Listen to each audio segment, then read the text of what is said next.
All right. David? Yeah, he was just here. He's right behind. He's right. Oh, okay.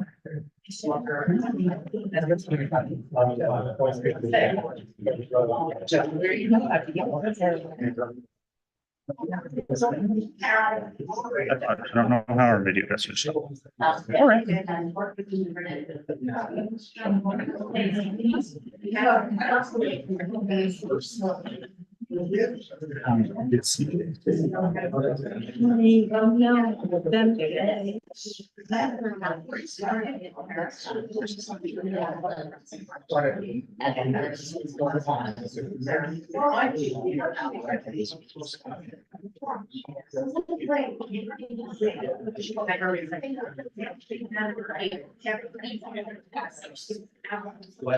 oh yeah, it's capital one or sorry, capital W. The number one. Capital letter. The number one. Yes. Yeah.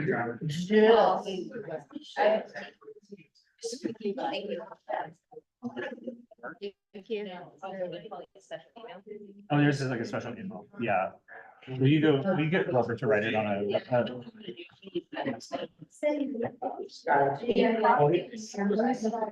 I'm honestly because it's. Sorry about that.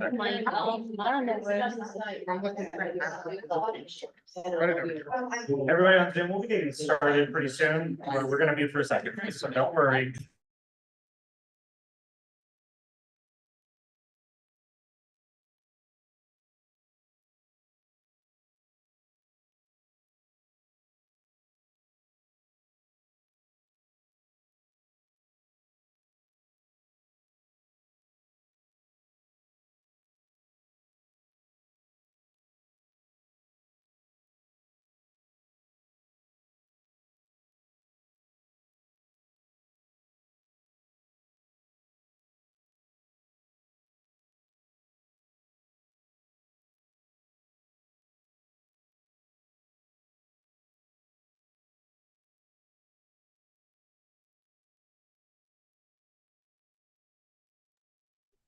All right, ready?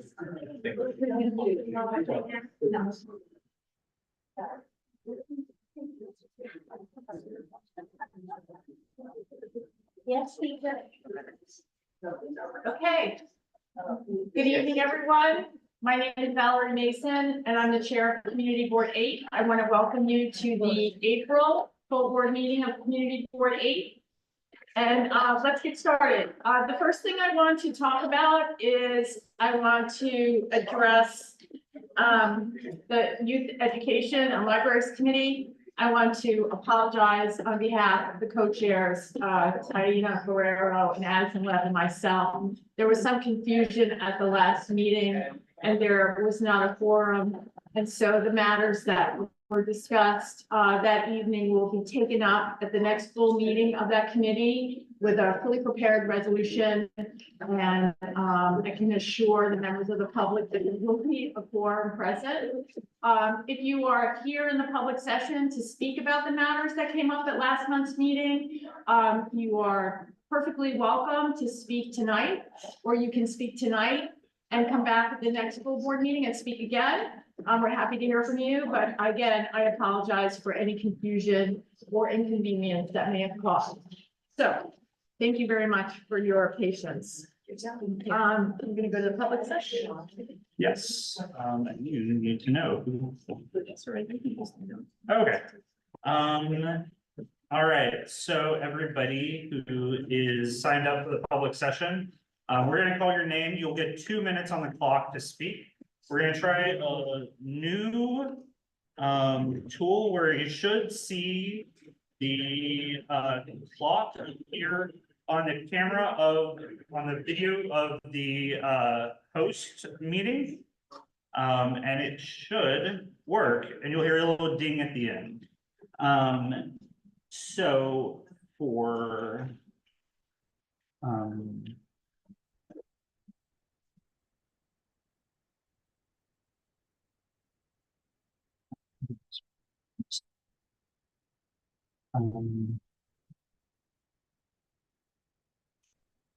Should I call them? Okay. All right. These are all. No, I don't know. All right. Actually, is Christina Delpico here right now? Yes. Actually, would you come up to here and you'll have 2 minutes? Where's the clock? The clock is going to appear, hopefully. Yeah, so it'll be that one. That's perfect. Okay. Can you hear me all right? Okay. Hi, everybody. My name is Christina Del Pico. I'm here from Roosevelt Island. I'm the founder of I Dig to Learn. And I wanted to tell you about a few things happening on Roosevelt Island that involve trees. You may or may not know that Kohler Hospital is up at the north of Roosevelt Island at the lighthouse portion. And we worked with them in 2022 to plant 100 trees. And we're really excited about that. Most recently, you may have read in the New York Times that I Dig to Learn partnered with Sugi and Riot and other partners to build the first Miyawaki method pocket forest on Roosevelt Island. And we did that at South Point Park last Saturday. And that involves 1,500 baby trees and a new method new to us about planting them together so that they'll pop up into a forest in 3 years. So I wanted to let you know about those two things, and then also let you know that in order to restore the land, we tapped into a food scrap for compost program with Big Reuse. And if you don't know Big Reuse, they have been helping Roosevelt Island since 2015, but a whole bunch of different areas. And their program is under threat. It was canceled in December by the city government, and they are about to face eviction from the Parks Department. So when we built this pocket forest, we were able to add compost to the land and restore it. And it's very valuable. So if you can connect with your city council members and fight to save Big Reuse and food scrap compost programs, that would be terrific. Also, we have Earth Love Day coming up this Saturday, so please come out to Roosevelt Island.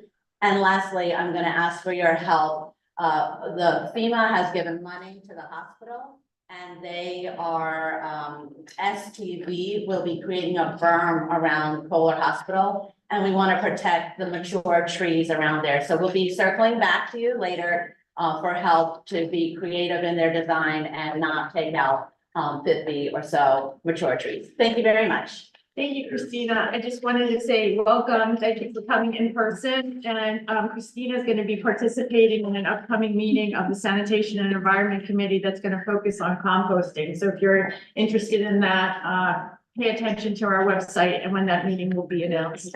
Thank you, Valerie. Up next, we have Julie Burke. Is Julie Burke here? Julie, if you want to come up here, and you'll have 2 minutes. And then next, we will have Andrew Fine. I believe, are you in person or are you on Zoom? Oh, you're in person too. Would you mind queuing? And then we'll have Paul Foschke. Oh, I see all this on Zoom. So you're welcome to go. Oh, yeah, it should tilt. I'm no expert on this, but yeah. And the speakers aren't turned up very loud, so. Oh, it's okay. Yeah. This is in opposition to a wine bar opening at mid-block 164 East 88. It's not working. If the speakers are not turned up very loud, so it's just gonna be, you're gonna have to project. Use your, I'll try to turn up the speaker. Big horse.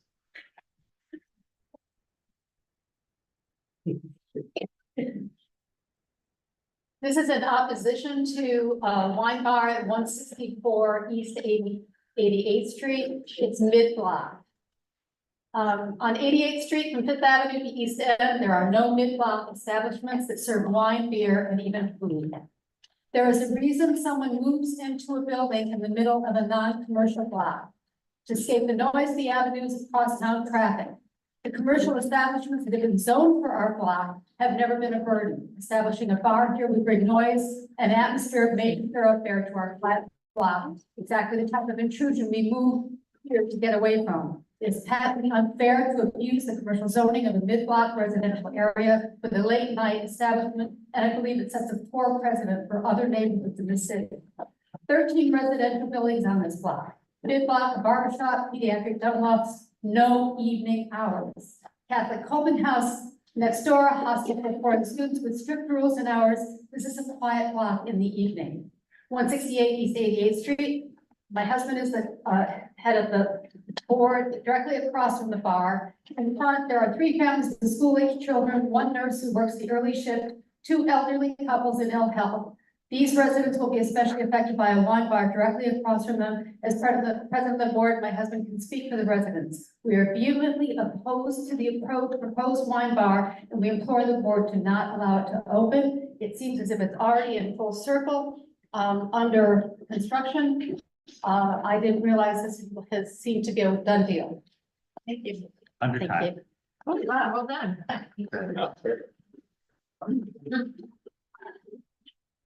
Hello, everybody. My name is Andrew Fine from the E-Vehicle Safety Alliance and several other organizations. Is anybody here really tired of dodging e-bikes on the sidewalks and the streets? Anybody? Thank you. Figured it'd be just about everybody.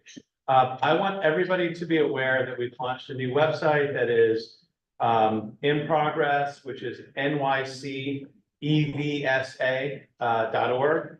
Again, nycevsa.org.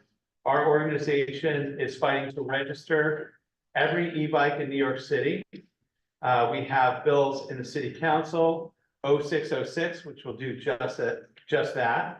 We have a bill in the city council right now, 0600, to end DOT's flawed and potentially fatal e-bike pilot in Central Park and parks throughout the city. We do not need this. The pilot ends at the end of May, and we do not need the DOT to have yet one more pilot where they deem it a success, like Truck It, remember that, guys? And just bull forward and make it a law or make it happen.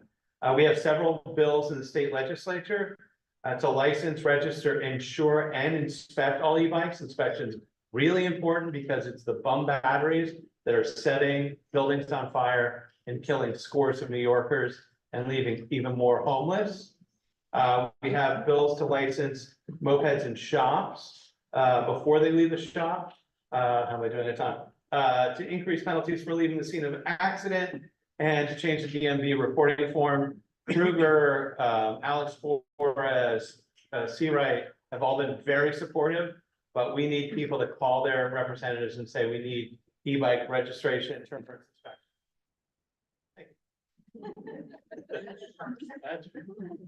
All right, and up next we have Paul Foshi. I'm sorry for mispronouncing your name. You should be able to unmute your own Zoom. You have 2 minutes. Thank you very much. Can you hear me okay?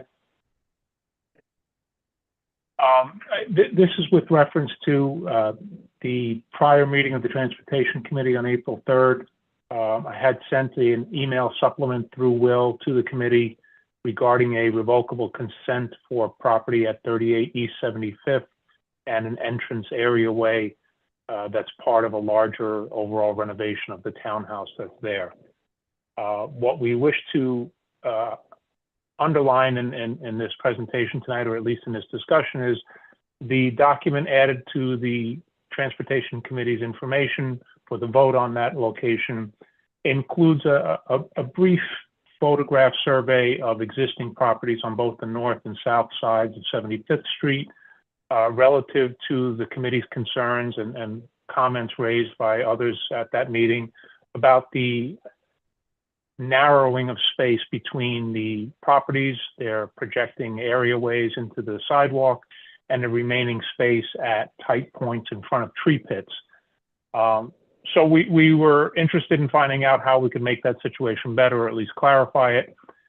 We did do a informal survey of all the properties on the east, south and north sides and find that what's proposed in front of 38 East 75th is very much typical of what's already existing on most of the properties. They vary from anywhere from a minimum of 53 inches clear from the projections to the tree pits to about 76 inches. So what's proposed for 38 is about 73 inches as well, and it fits quite well into that same category and allows for the areaway to be restored to that building, consistent with the historic district and consistent with the landmarks approval for that location. So we just wanted to make the committee aware that that supplement has been provided. We'd like to give it consideration before your vote, and we appreciate your time on that. Thank you. Thanks, Paul. All right, up next we have Evelyn David. Evelyn, you can unmute.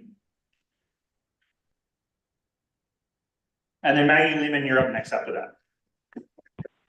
Hi, it's Evelyn David. Hopefully you called my name. Yes. Oh, okay. Hi, good evening. Thanks for calling on me.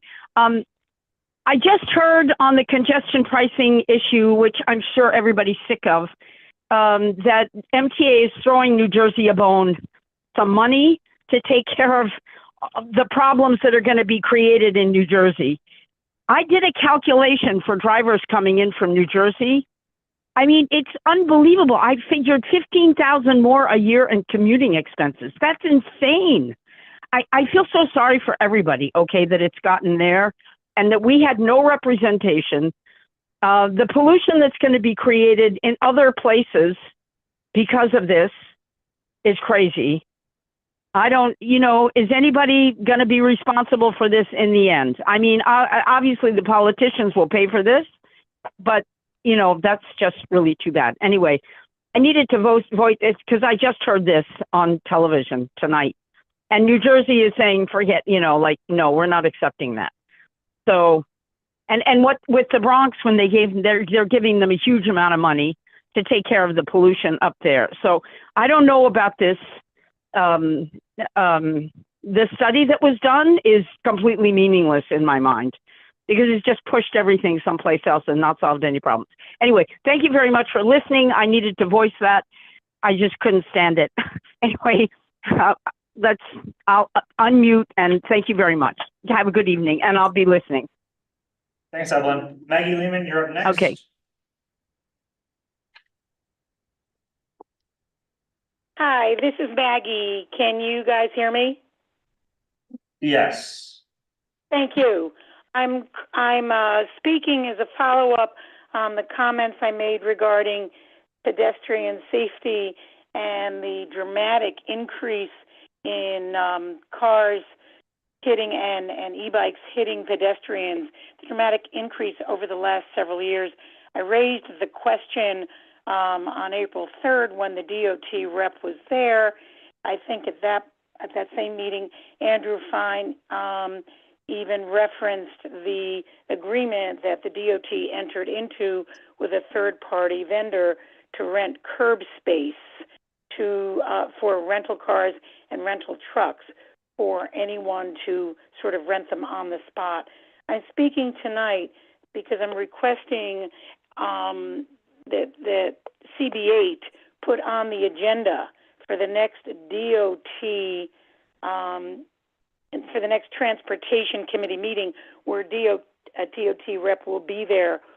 I'd like to see this item again on the brought up, and I'd like to see it written on the agenda so that perhaps the DOT rep can be prepared. When I raised the question several weeks ago, she said that she'd have to look at the data, but this is not a new issue. It's been going on, and the increase has been going on for several years.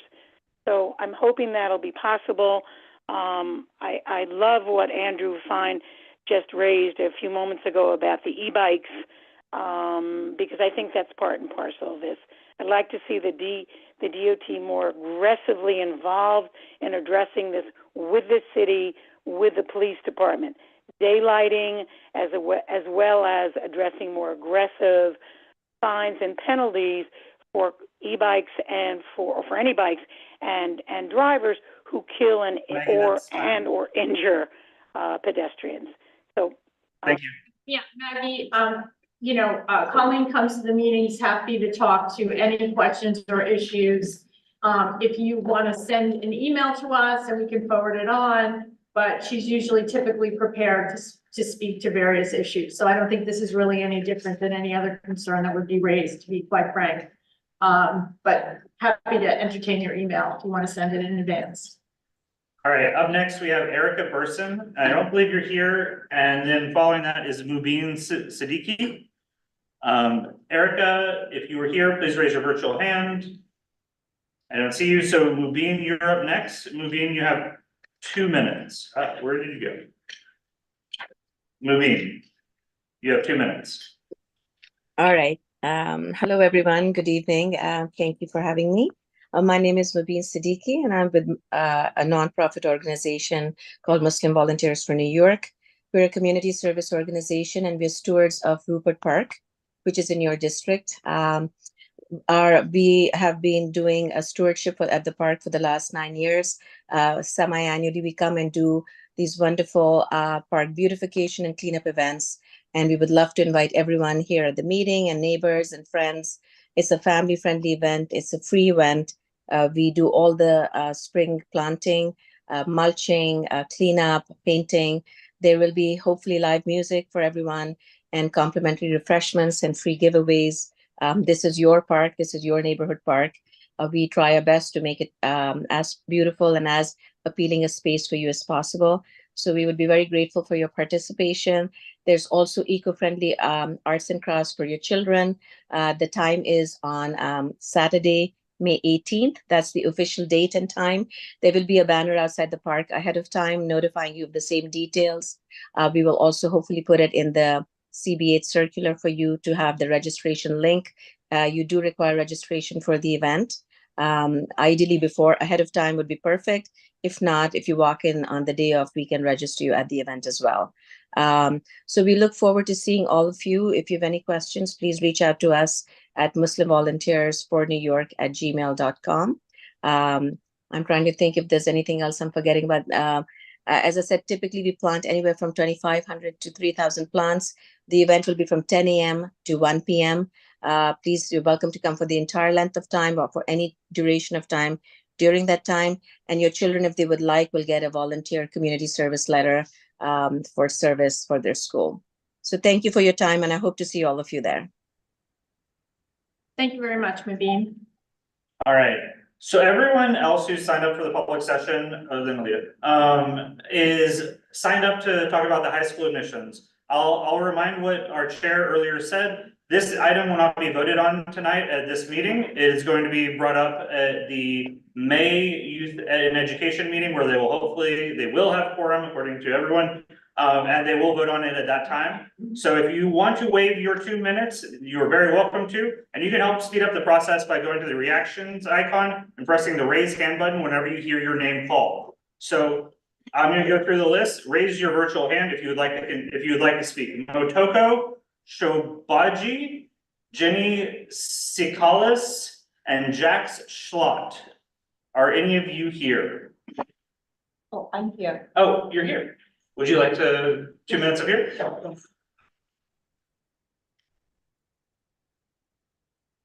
Apologies for missing that you were in person. You're a Motoko? Yes, I'm. Okay. Oh, yes. Small person. You're gonna have to speak very loud. Oh, I will try my. So, my name is Motoko and I live in Upper East Side. So how many people here tonight had a high school in your neighborhood that all of your friends went? How many people here had to apply to high school, wrote 12 choices, but didn't get any of your choices, and the government assigned you a random school far away from you? Since 2021, this is happening to 1 in 7 8th graders in school district 2, including Upper East Side. This is because the former Chancellor Carranza removed the geographic priority from only our popular community schools. 5 small community schools specifically created for our community were suddenly opened up to citywide students, the largest school system in the country. While other boroughs have many excellent zoned and borough priority high schools. Over 1,500 parents and students signed a petition for equitable geographic priority in high school admission. Over 900 parents sent an email to the Chancellor Banks to urge reinstatement of Manhattan priority. Community Board 8 and the electeds were CC. Since January, I have come to the community board meetings asking for help. Community Education Council 2 and Citywide Council on High Schools passed a resolution around that. Time is ticking. CB8 member, please help us bring at least partial Manhattan priority back to the 5 community schools, Eleanor Roosevelt, Baruch, Lab, Museum, and Millennium High School. Please reach out to us and make clear to us how you can work with us, 1,500 and counting. Please help us be heard. Thank you very much. Thank you.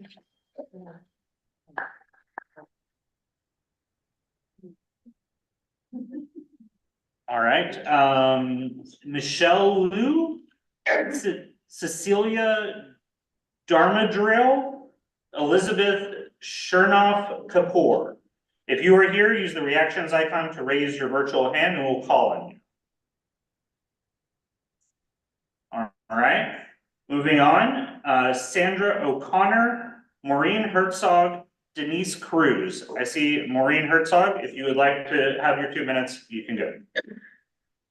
Thank you so much. I know it's not being voted on tonight, but I just wanted to speak again about 3 things that I believe really need to happen now in time for the next high school cycle for admissions.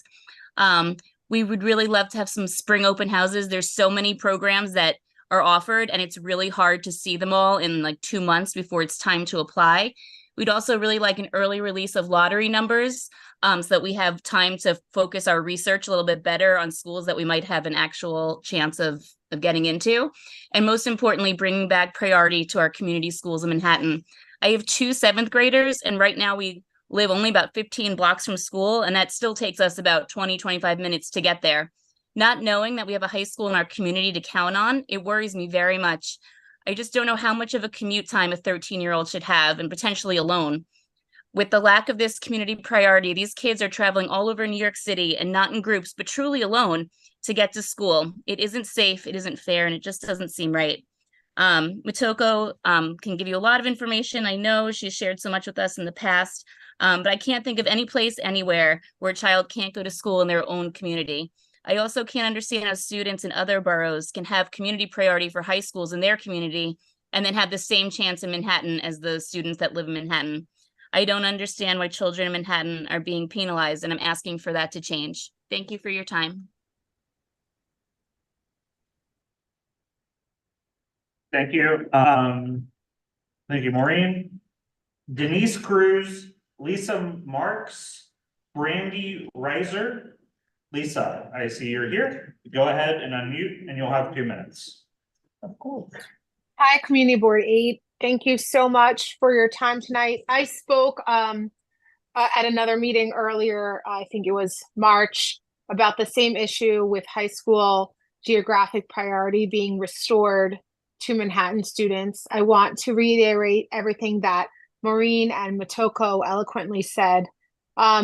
I'm also a teacher, a former teacher in the DOE. I grew up in New York City, and I went to all DOE public schools myself. I have 3 children in District 2 schools in Community Board 8 zone, and I worry about their future and the lottery admissions and how that will impact them. You know, a lot of families move to areas in Manhattan knowing that they live here for the schools, and then to have this unfair, unjust lack of geographic priority taken away from us 3 years ago by a different administration, and our kids are still suffering, where 20% of 8th graders in District 2 do not get matched to any of their 12 choices. As Motoko said, that's 1 in 7. That's the highest percentage of all New York City. Other districts, it's only 1% of kids getting unmatched. In District 2, it's 20% of kids. And it's really not safe to be sending a 13-year-old alone on the subway. Kids need to do extracurriculars, homework, some have jobs. To put an hour commute either end of their day is not fair to them. They have lack of sleep, and it impacts the quality of their education and their lives. And Manhattan residents, we live here, we want to be part of the community and stay a part of the community, and that includes having priority for the schools. Thank you so much. Thank you, Lisa. Up next, we have Dan Anzika, Vincent Abad, and Dee Johnston. If you are here, please use the virtual raise hand button on and under the reactions icon. Moving on, we then have Michelle Steinkamp, Smita Day, Stephanie Sterling. If you are here, use the raise hand. Stephanie Sterling, you have 2 minutes. Hi, how are you? Thank you for listening to us. I also just want to agree with everything that was said regarding high school admissions and D2. Not to be repetitive, but I have 3 kids, one who's just entering the system as a kindergartner, one who's in 5th grade, who's going to middle school, and one who's in 7th grade, who's just about to broach the whole high school thing. And I can't, as a parent, it's so frustrating and so upsetting because we're so fortunate to have such amazing elementary schools in all of our neighborhoods. And we're really lucky that we also have these great options for middle school. But then I feel like our kids are left high and dry when it comes to high school, and we're not being prioritized at all. All these schools and all these boroughs should be prioritized. They should have offerings in all boroughs for all children. No child should have to travel outside their borough just to go to school, to have an excellent, rigorous curriculum and a great education. And I think it's something that's really falling short, and it's really disappointing. And I'm seeing so many families that are leaving, and you're finally giving families a reason to stay and to believe in the system. And it's just really upsetting to see this not be prioritized. So I'm really looking forward to hopefully seeing some change. Thank you. Thank you, Stephanie. I have an SD, which I probably believe is Samita Day. So if you want to unmute, you have 2 minutes.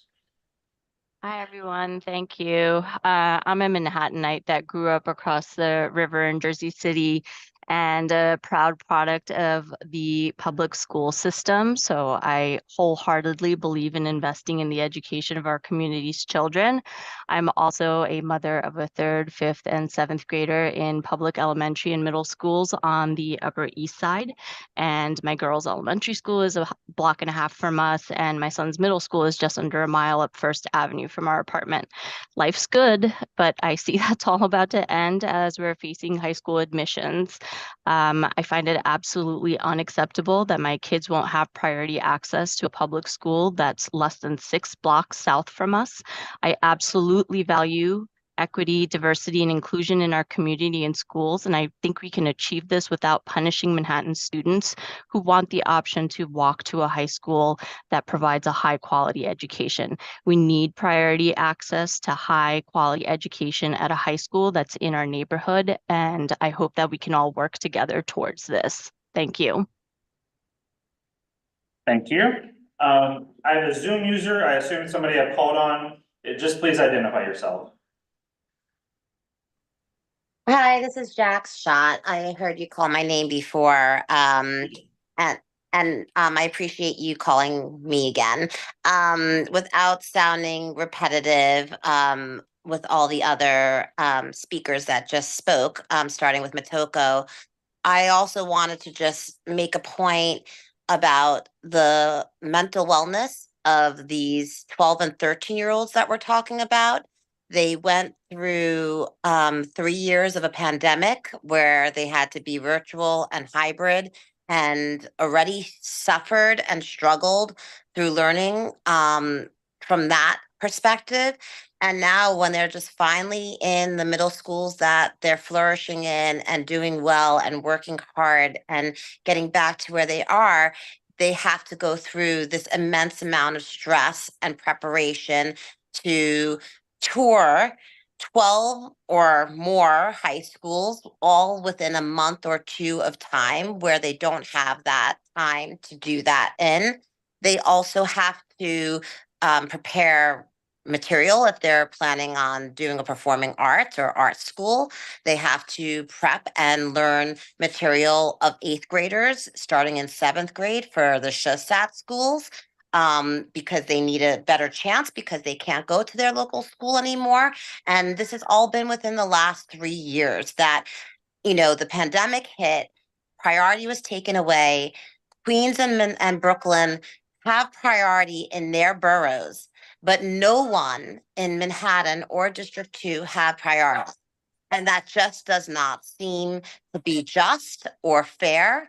And based on the reports that Motoko is happy to provide for you all, it hasn't even made a difference when it comes to diversity and equity and inclusion. It has not moved the needle. So I just want to leave that there. I appreciate your time and thank you for listening. Thank you. All right, so next we have Marcus Kupferschmidt, I believe. Kupferschmidt, Catherine Tan, Mary Fung, or Michael Firmoslick. Great names, guys. If you are here and you'd like to use your 2 minutes in the public session, use the virtual raise hand button. If not, last one I have is Sylvina Dutrell. All right. Oh, Sylvina, go ahead. You can unmute. Thank you. Thank you very much for this opportunity. I don't want to be repetitive. I agree with everything that has been said. As a mother of a middle schooler and a kid in elementary school, I only want to add that besides all the obvious benefits that all the other parents mentioned about mental health, convenience, less stressful commutes, we also need to think about the whole community. Communities have budgets, have stores, and the fact that we have neighbors that go to the same spaces and we share and we decide where to invest and where to put our money. I think it also has to do with the social role that schools provide to communities. And I want to add something else. I understand that this was brought up during COVID, also in response to some kids in other boroughs, like in Queens, with no zone schools that available for their children. I don't think we fix those issues by eliminating geographic priority for kids in Manhattan. I think we create another issue. So instead of fixing the first issue, we are creating more issues and more inequity, less fair system to all. Thanks for the opportunity. Thank you, Sil. We have a Zoom user who does not have a name, so I assume you're somebody I've called on. I'd ask that you identify yourself as you unmute. Yeah, hi, my name is Marcus Kupferschmidt. I was one of the folks you called earlier. Thank you. Great, hey, thanks for taking the time. Look, I know this is not a simple situation and there are no simple answers. This is about trade-offs. But when I think about what you're trying to achieve, I think you've created, in our opinion, more negative trade-offs than good trade-offs through this current solution.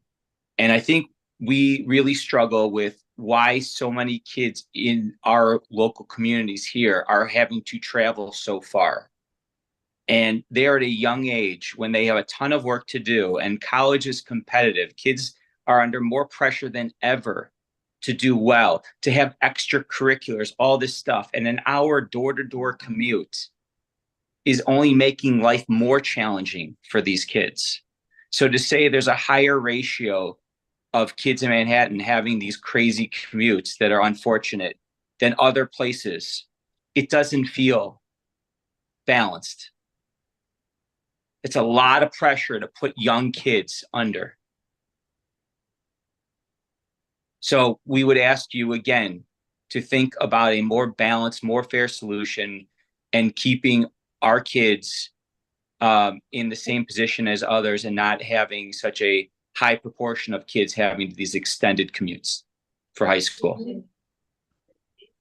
All right, thank you, Marcus.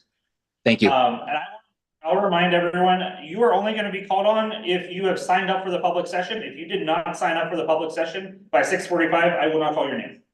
Michael, you'll have to tell me how you say your last name. I called your name earlier. For me, English, thank you. I know it's a hard one. I'm not going to repeat everything also. I'm the parent of 2 middle school kids in District 2, and also speaking about the Manhattan Borough and District 2 high school priorities being reinstituted. It just doesn't make sense for these young adolescents to have to travel so long and far distances to get to and from school. They're wasting time on the subway instead of studying, learning, taking advantage of extracurricular activities, or just getting enough sleep. And I know many people who are moving out of the city because they couldn't get into a public high school that was reasonably located, safe, and provided an appropriate educational experience, which really shouldn't be too much to ask for. Kids have so much stress in their lives already. And particularly, as others have said, post-COVID, mental health is a growing and scary issue among an already vulnerable population. It's terrible to see 11 to 13-year-olds faced with so much pressure as they become overly focused on their grades as 7th graders and then being petrified the following year when they find out their placement for high school. The number of kids who I've seen who are inconsolable and depressed because of their match is unconscionable. And despite families' best attempts to prevent that environment, it's just in the air and it's everywhere and can't be avoided. And it's hard enough to be this age without this type of unnecessary stress. Parents too could use a little less stress in our lives. Despite the good intent, the system is completely broken and needs to be fixed now. It's much worse than a zero-sum game, as kids are forced to play musical chairs where far too many end up as the losers. Thank you. That is it with the public session. Thank you, everyone, for your patience. I just want to say thank you to all of the parents who came tonight to express their opinions. We really appreciate you attending tonight's meeting, attending the Youth and Education and Libraries Committee. We also are incredibly in admiration of your advocacy on behalf of your children. Although we are not voting on a resolution tonight, and one of the co-chairs, Ty Barrero, is on Zoom listening, there are representatives of your elected officials, so they are hearing you. This community board is only advisory, but electeds have a lot more power, and you are speaking to them through this. And so, again, thank you for coming this evening, and we hope you'll attend the future meetings as well. We hear you listening, and that resolution will come up next month. So I just wanted to let you all know that. Thank you. Thank you. Okay, so we're done with the public session now. Can I have a motion to adopt tonight's agenda? Second, all in favor? Okay, adoption of the minutes from last, okay. Okay, all in favor? Okay, thank you. Manhattan Borough President's Report? I believe they are on Zoom. And we have a new liaison.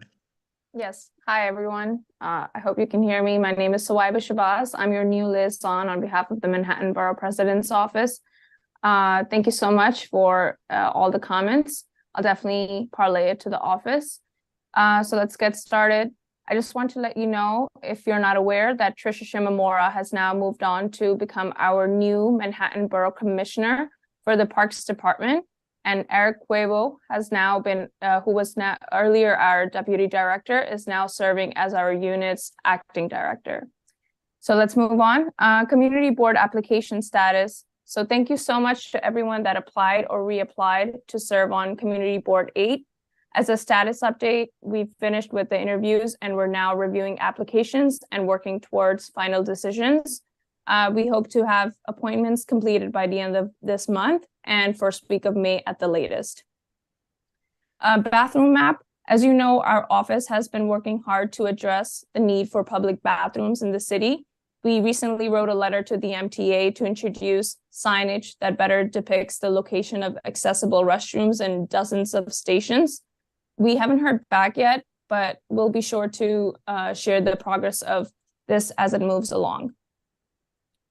Housing 12-FAR cap. The borough president recently laid out a housing agenda urging Albany to take a number of issues related to both the shortage of housing units as well as protection for existing residents.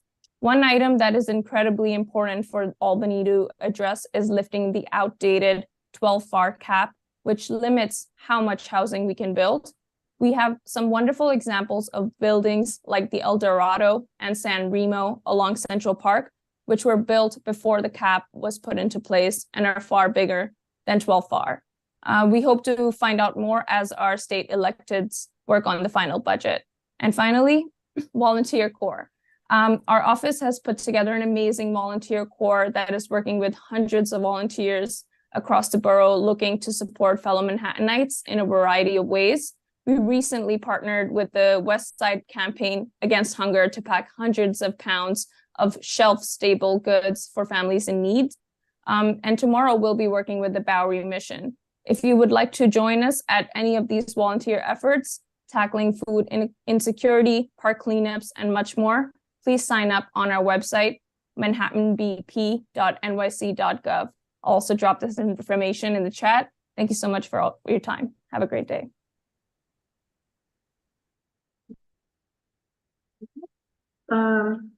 I'll do my report. No, go ahead, sure. Oh, okay. Well, I don't have my kids to do this. Oh, no, we have Courtney here. So everybody, elected official reports, Courtney is maybe the only one here, so she'll have 2 minutes. Everybody on Zoom, if you're from an elected official's office, use a little virtual raise hand thing, and you'll have 1 minute on the clock for being on Zoom. Shame. Go, Courtney, use all two. They're not transferable. Good evening, I'm Courtney Ferris, representing the Office of Assemblymember Rebecca I Seawright. don't think the mic is on. It is, it's just very quiet. Assemblymember Seawright is in Albany conferencing the $237 billion New York State budget. We've just introduced legislation to make going to the movies more accessible for those who are deaf and hard of hearing. The bill will require theaters to provide open captioning for at least half of the scheduled showings during peak hours. The Assembly members received the Our Town Thanks You Award last week for over a decade of service in the Assembly to the Upper East Side, Yorkville, and Roosevelt Island. Our office hosted a no-cost screening mammogram van to eligible women with over 35 attendees. Please join us for an upcoming shredding event on Tuesday, May 7th, and our Women of Distinction Award ceremony on Thursday, May 30th at 6:30 at the MSK Cancer Center Zuckerman Auditorium. Thank you. I just want to make an announcement. If you have a phone, can you please put it on vibrate? A minute. In a minute? Imminent. Oh, imminent. Imminent. Ah, okay. I was getting excited there. All right, so on Zoom, we have Audrey Tannen up next. Hi there.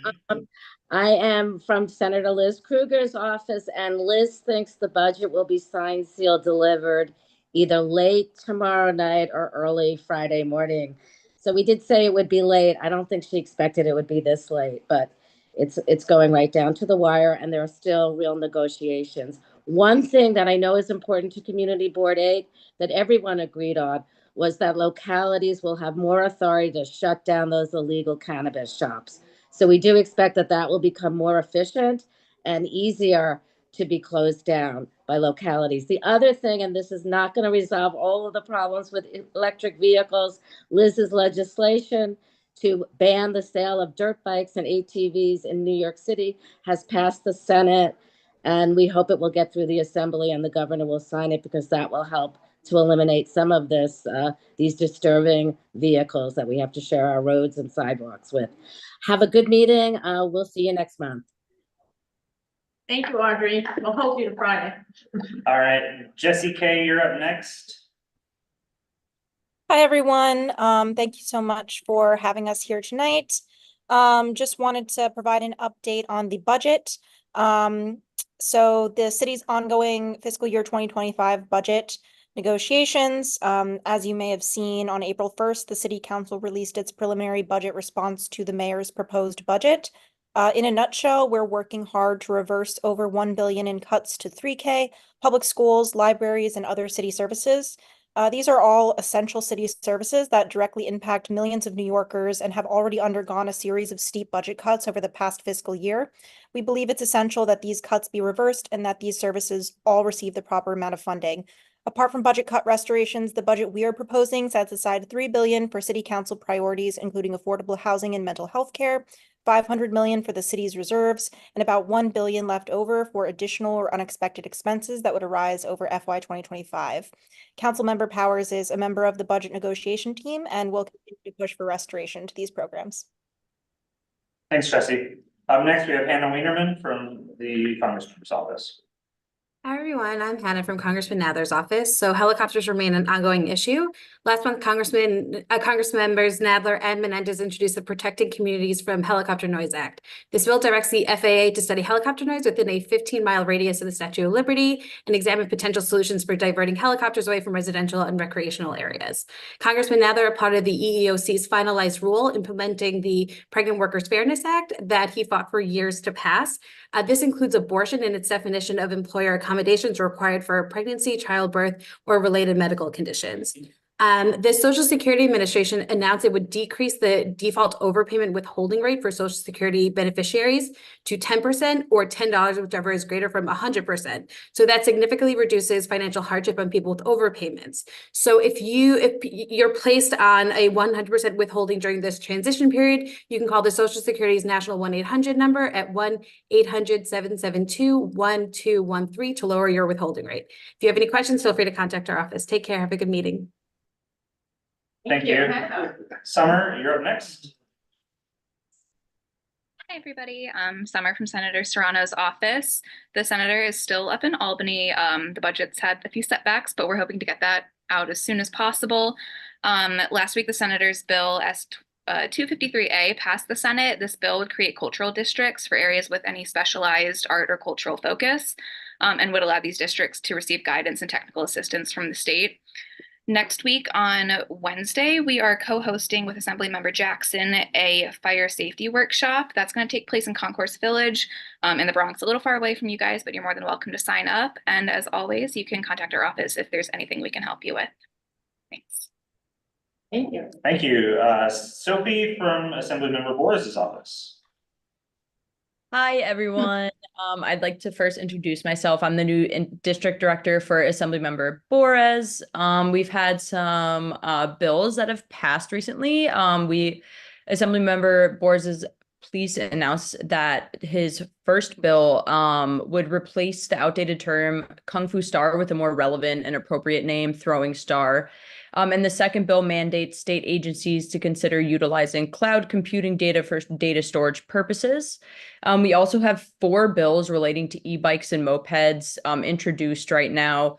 Some of them would require limited use motorcycles to be registered at point of sale rather than afterwards. Another would require safety courses for delivery drivers. And another would include electric scooters and bicycles to be an option when you're reporting vehicle collisions, as right now they are not an option to report. We also have introduced the Access for All Act, which would make community board meetings more accessible by allowing them to be virtual. And yeah, if you have any questions or concerns, feel free to reach out to our office. Thanks. Thank you and welcome. Thank you. And we have another new face, Joseph from Councilmember Minn's office. Yeah, hi there. I'm Joe. I'm a legislative fellow at Councilmember Menon's office. So this past month we had participatory budget. We're super proud of this year's cycle. We have broken our online voting record, and although it's too early to say, I think we're going to break our district record from last year, getting more than 4,500 votes from you all. We had our mammogram van on behalf of the Italian American Cancer Society, which was held this past Monday outside of Lenox Hill Neighborhood House. The van performed more than 2 dozen free mammograms. And on the legislative side, we are in the midst of introducing and getting sponsors for Intro 779, which is a construction-related noise complaint bill, which would expand the ability to both report and file noise complaints related to construction around the city. As always, if you need anything, please give us a call and we're always happy to help. Thank you. Hi, thanks. Thanks, Joe. Next we have Evelyn. Yes, good evening, and thank you for the opportunity to present on the Comptroller's Office tonight. Just a couple of things. Our Homes for Generations campaign that was launched last month was picked up for the 2025 preliminary budget response by the New York City Council. This is a campaign that is calling for $2 billion in capital funds over the next 4 years to invest in the construction and preservation of permanently affordable housing. We are putting together presentations for the first week of May, and I'll be circling back with some dates. We would love to have the community boards participate in this conversation. The other thing is we have an event coming up on Wednesday, May 22nd. Is on Brown versus Board, 70 years later, the state of integration in New York City Public Schools. It will be from 5 to 7 p.m. The Brooklyn Borough Hall. If anyone has any questions, please feel free to reach back and we'll provide any details needed. Thank you. Thank you. And finally, Julia from the DA's office. And thank you, Julia, for your help with yesterday's event. Of course. Hi, everyone. My name is Julia Mayenza. As was mentioned from the Manhattan District Attorney's Office, our office was glad and proud to participate in last night's webinar hosted by CB8 about hate crimes. It was a wonderful event, really bringing together a lot of stakeholders in the city on this issue. It's a big priority for our office. Our Deputy Director for the Prevention of Hate Crimes, Sarif Lawson, spoke, which is a role that was created under Alvin Bragg, along with funding from the City Council, who's really grown the unit, both in prosecution and outreach, unfortunately, with the rise of hate crimes in the past few years. As such, I wanted to mention a recent conviction we just got of Gino Sozio for slashing a 22-year-old Muslim American man on New Year's Eve. He is convicted on multiple hate crimes felony counts, which is a victory in our eyes for getting accountability for hate crimes victims. I also wanted to quickly mention the Crimes Victim Vigil is this Sunday 2 to 4 at West End Collegiate Church with other DA's offices as well, honoring victims of crime and talking about option services and hope for crime survivors. Thanks so much. Have a great rest of your meeting. Thanks very much. It was a pleasure having your office participate last night. So I think that ends the reports from the electeds. So we're going to move to the chair's report, which is somewhat lengthy. So first thing I want to talk about is attendance by board members. And I want to focus tonight on your attendance. You can hear. Okay. You guys should be sitting in the first 2 rows. Okay. I just want to talk a little bit about attendance, and I just want to focus on actually your attendance at the committee meetings. If you are not going to attend, you need to let your chairs know so they too have they know whether they have an adequate quorum. If you are a member of that committee, they're counting on you showing up. If you don't let them know that you're not coming, it can affect the conduct of business during that meeting. So it's really important.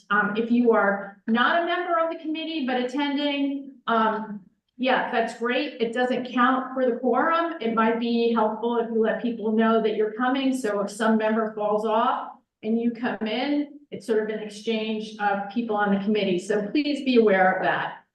A couple of other things I just want to talk about. some recent board events. Rebecca Dangor has resigned from the community board. I just want to say about her, thank her very much for her service. And I know she will be missed. She was on a variety of committees, not only on committees, but serving as the first vice chair. According to our bylaws, the second vice chair does not move up into the first vice chair, but Felice and I have been working and coordinating together, and we will continue to do so. I just want to say that the controller is very lucky to have her full time. I also want to talk about some committee events. First, I want to talk about the Landmarks Committee. Jane Marshall has decided to step away as co-chair, but thankfully she's going to remain on the Landmarks Committee. I just want to thank Jane publicly for her incredible longevity and long-term of service in that capacity. And I'm so happy that she has decided to remain on the committee. And I'm going to exercise my discretion as chair and designate her as the chair emeritus of that committee, whether she likes it or not. She can do with the title what she likes, but I just want to thank you, Jane, for everything that you've done and are doing on our board. Thank you. I want to also announce that Anthony Cohen has already stepped up and he's going to be serving as co-chair with David Halpern, and I look forward to him continuing in that capacity. I also want to say that as far as the budget committee is concerned, Gail Barron has graciously agreed to step forward and will be joining Felice as co-chair of that committee. And so every committee co-chair will be hearing from them. We talked about it in the executive committee that we will be really looking towards each committee to submit something with regard to the district needs statement. You are the committees, you know your subject matter best. And we're relying on you to reach out to stakeholders and the agencies to work with them to make our district needs statement really focused and therefore more impactful when it goes to the borough board and the borough president. I want to also say that, Rebecca was a co-chair of Health, Seniors, and Social Services and Rules and Bylaws. I think those committees are in very good hands with their remaining chairs, and so there will be no further appointments there. I want to say additionally that I have decided to dissolve the Technology Committee, which has only met a couple of times. We're going to sort of merge that into the Communications Committee, and that committee is going to be co-chaired by Will Sanchez and Peggy Price. Thank you both very much. If you have an interest in that committee, their committee will be having their first meeting in a while very soon, so look for that on the calendar. I'm happy to have as many public members and members of the board join that committee. We're going to try to use that committee to promote things that are happening in other committees to get our message out to the community and use it as a communications tool to extend our reach and promote our existence in our community. I want to also talk about, we have another arts fair coming up, June 22nd, 2024, and we just sent out an open call for artists. This fair will focus mostly on visual arts. So if you know any artists or you are an artist, please go to our website and sign up. If you need more information, please contact the board office and they will be happy to help you. Additionally, Russell Squire and I had the privilege of being invited to Talent Unlimited High School to talk to some graduating seniors about what the community board does. It was an extremely interesting hour and some minutes, talking to some young people at our school and our community. They were very interesting and had a lot of ideas. The 3 ambassadors that we met, 2 of them, well, all of them, quite frankly, were impacted by the late FASB change in rules. So they all think they know where they're going to school, but they haven't really received their financial aid packages yet. So extra added stress there, but they were like deciding between Penn State and University of Alabama. So it was all good. And I just want to give a shout out to the incredible teacher that was the head of that class, Erica James. She was an incredible woman, and I want to point out that she has just received a Fulbright fellowship for special training. So these are the type of teachers that are in our schools, and so I can completely understand why parents are upset about the fact that they don't have priority in their own district. And lastly, last but not least, I just want to say how great it was last night to host this hate crimes webinar. The information that we imparted was really well received. And I want to urge you, if you couldn't watch last night, it's on our website. I urge everyone to take a look at it. It's very informative. It will let you know a lot of different things that perhaps you didn't know. It's not very easy. All I want to say in terms of this general meeting and the takeaway is that don't self-diagnose whether you've witnessed or been a victim of a hate crime. If you think you have, everyone on that webinar encouraged people to dial 911 and let a professional make that determination. That everyone, all these agencies, the New York Police Department, the DA's office, Commission on Human Rights are very much engaged in this issue. And so don't exercise any self-doubt, just make the call.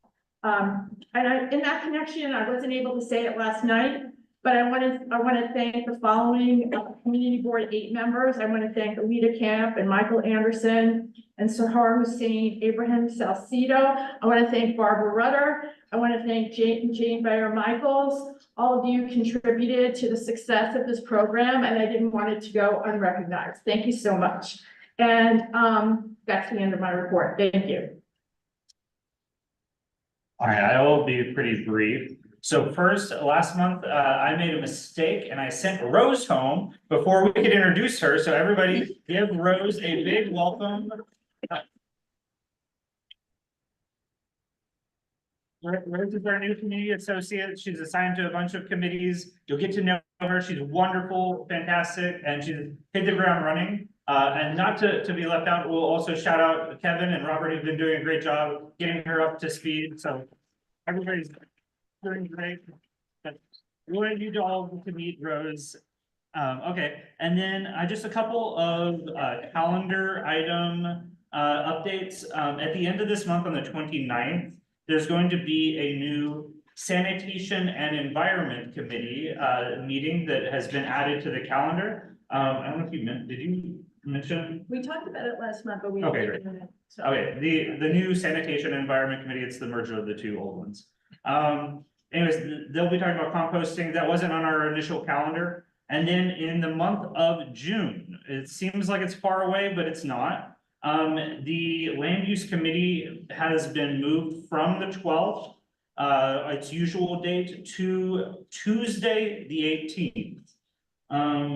Oh, thank you. Yeah, and it is initially right now probably going to be our public hearing for the City of Yes on housing opportunity. So I wanted to get it on everyone's radar so they can pencil it into their calendars if you can attend. Then the next day is Juneteenth, so it is a holiday. So our full board will not meet that day. We will meet on Wednesday, the 26th.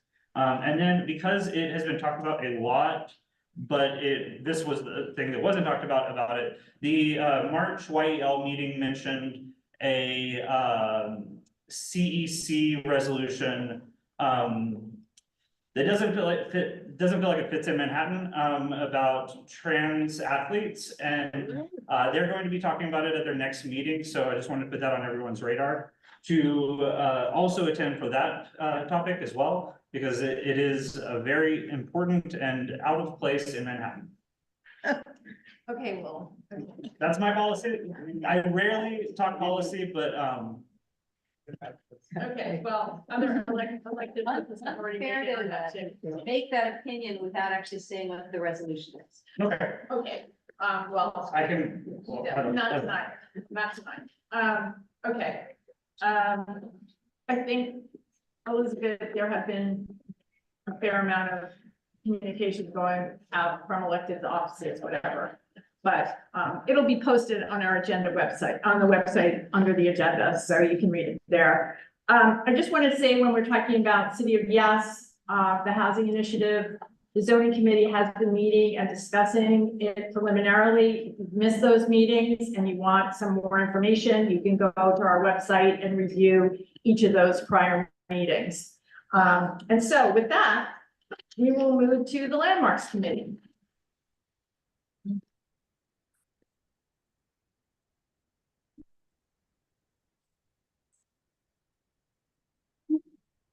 Yeah, I'll be putting the.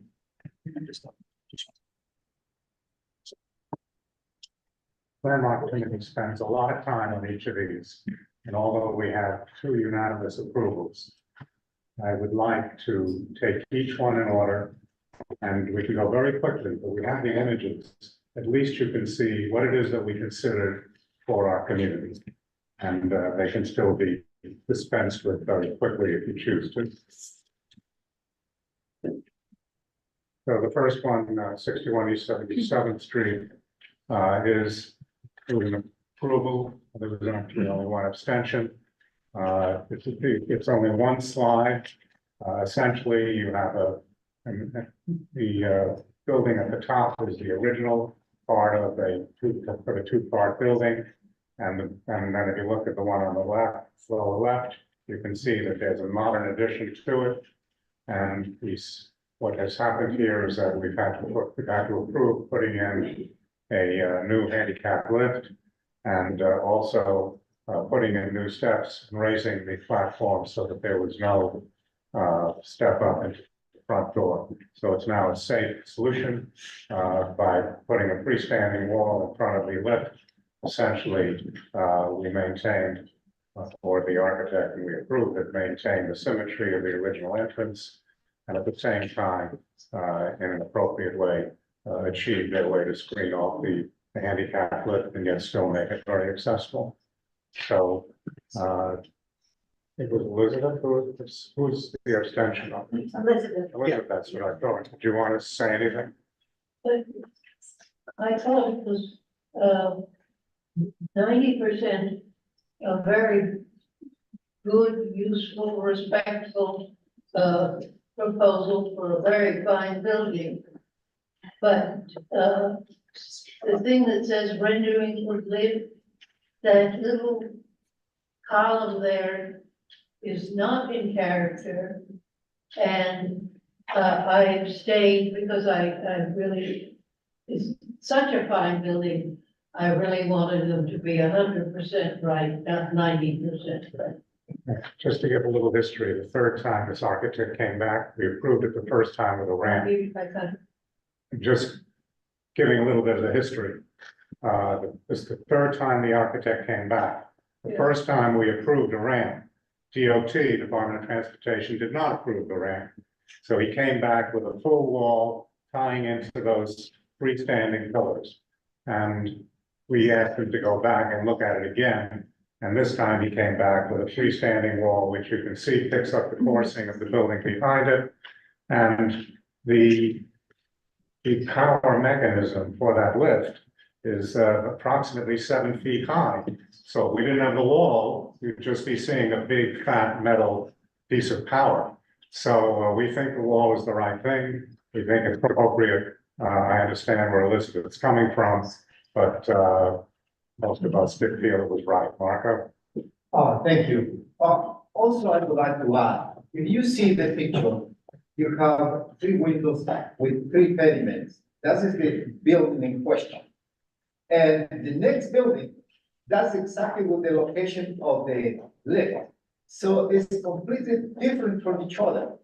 The solution, I don't like it, but I think that because the adjacent building doesn't have no style, I think it's a perfect solution. And that's I strongly recommend it. Thank you. Yes.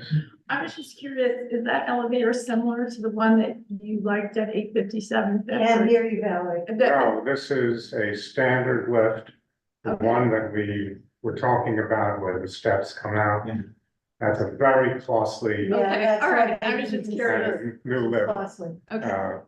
we hope we'll find a way to do concealed lifts in the future. Okay, But this one is a standard lift and we think Yeah, it's we concealed raised about as well as you raised can it. conceal it and still make it accessible for somebody who is disabled.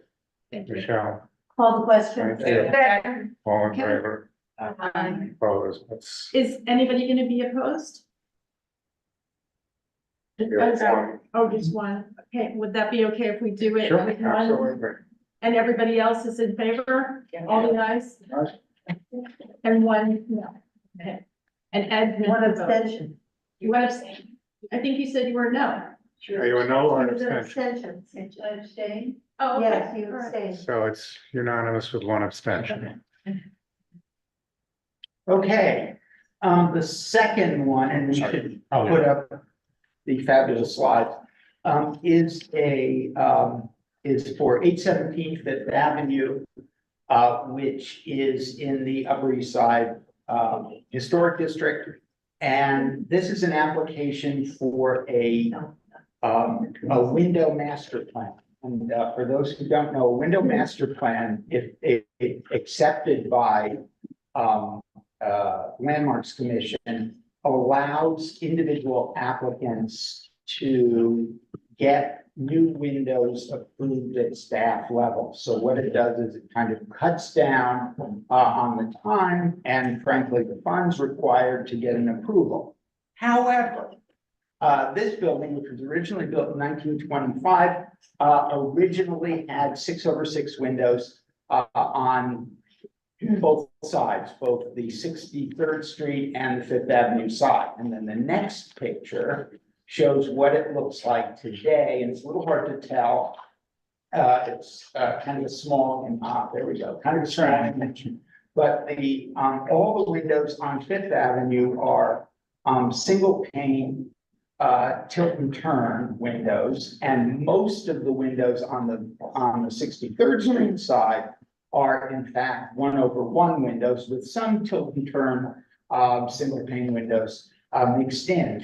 The committee unanimously disapproved this, and we did it really for two reasons. One is that just because a building has two sides doesn't mean the windows ought to be different on those two sides, especially since, as David pointed out, you see, in this view, you see the corner and you see that there are, especially up in the higher windows, you see there are the 1/1 double hungs and there are the sort of, is that all?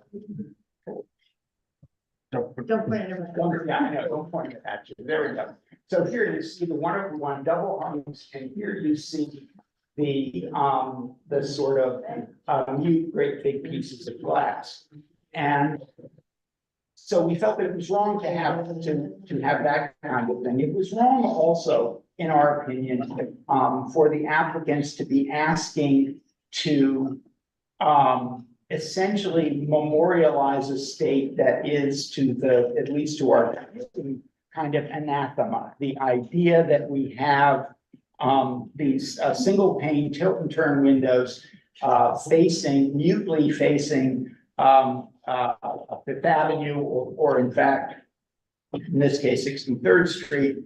And we objected to the idea of making this the permanent condition of this building. And in fact, if a number of the occupants want to go back to 6/6s, they wouldn't be allowed to. And finally, the new windows would all be silver anodized clear anodized aluminum, a sort of silvery color, which is completely inappropriate to this building and its period. So that's why a yes is a no. I just wanted to add that in general, we like master plans for windows in buildings because it's a way to maintain uniformity so that you don't get a hodgepodge of different windows on any face of the building. However, this building, the board of directors, I assume, while the effort to have a plan was a good one, they chose the wrong window for the plan. They didn't revert back to their historic window of a wood 6/6, which I think we would have approved heartily. So what they did choose was a window that was completely inappropriate for this building and for its location. Thank you, Michelle. I think we also would have approved a 1/1 all the way around the building. It just Maybe. seemed, well, it would have been closer. But I think that it would have had, given the building more of the unity it originally had, and at least would have had taken away a little bit of the sting of those kind of blank mute faces of the tilting terms. Anthony, have you looked at this with us? All the questions said. Okay. All in favor? Aye. Opposed? That you're approving the disapproval. Yes. Just to be clear, is that 100% vote? No, that was the full question. Oh, okay. Yeah, it was. And now. Now. vote. Was that a vote or to full No, question? that was calling a question. You just did that. And now we're. Now you have to vote. Do you want to, is there anybody who's going to vote in favor of the windows, or is everyone disapproving them? Is it disapproving? Yeah, okay, then we're all disapproving. Thank you. For unanimous disapproval. Thank you. Put up the next one. This is 4174th Street. This actually was a close vote. What you see on the left, the brown building, is what was there. And what you see on the right, the sort of medium, the actual color of the building is not quite that tan. It's a little bit browner, a little bit redder. But in any event, the tan and white building is what is proposed. It was originally a brownstone, but what they have today is strictly stucco on brick, and it has nothing to do with the original building. So the new design is actually, in some sense, eclectic. There's a whole variety on this block, so there was no specific style that they felt they wanted to emulate. So they did what they thought was appropriate. First of all, they brought back a stoop, but instead of a straight stoop, it is an L-shaped stoop. The reason they went to an L-shaped stoop is because they raised the basement level to the ground, and then they raised the what was the first floor, now the second floor, up a little bit, so that they have proper heights and on all the floors. However, the stoop does not come out any further than the original stoop, and it does not come out any further than the areaway to the building to the right. So it maintains the 10-foot wide sidewalk at that area, although the general sidewalk is 15 feet. There's also a cornice at the top, which is the limestone cornice, and because the limestone cornice projects, you do not see the enlarged bulkhead at the top. We can go to the next. This is just to give you a better sense of the entry. It's a limestone base. It's black iron railings, and it's a red oak door, and then of course the brick and the white windows next. And then going to the rear, this is what the rear looks like now. The one in the middle is the red projecting, and go to the next one. And this is what it is going to look like. These people were actually very considerate of the neighbors. The neighbor to the left they took the upper 3 floors and they matched the face of that building to the left. Then they took the lower 2 floors and brought them out another few feet to create a 30-foot rear yard. They also raised the rear yard a little bit because the cellar was extended somewhat under the rear. And essentially, it's somewhat reflective of the front, or a little simpler. You have full height windows at the base, which opens up into the rear yard.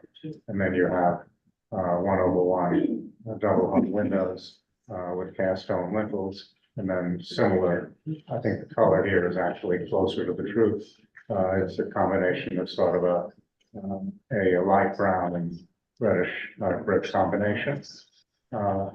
So I think generally there was good feelings about the architectural character. But there are other issues which people did not feel were appropriate.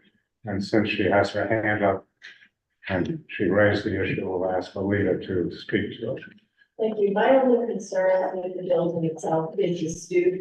I object to intrusions on the sidewalk, even if it goes back to where it was. It hasn't been there for a long time, and it's because they chose to raise the height of the basement. The other details are fine. It's also not really related to the architecture to me as a novice of the building, and is, I think, fairly ugly looking. So all in all, and we separate the stoop from the rest of the building. All in all, I don't think it suits the architecture of the neighborhood and the historic feeling of the neighborhood as well as the sidewalk space. And the reason I'm connecting it, even though it's irrevocable consent, is because the issue that we'll be looking at in transportation, what that guy said about it was that the landmarks committee approved it. So he interwove the concept that the landmarks committee approved it, and therefore the transportation committee should approve it. So to nip that in the bud for myself, I'm just voting no. And it's.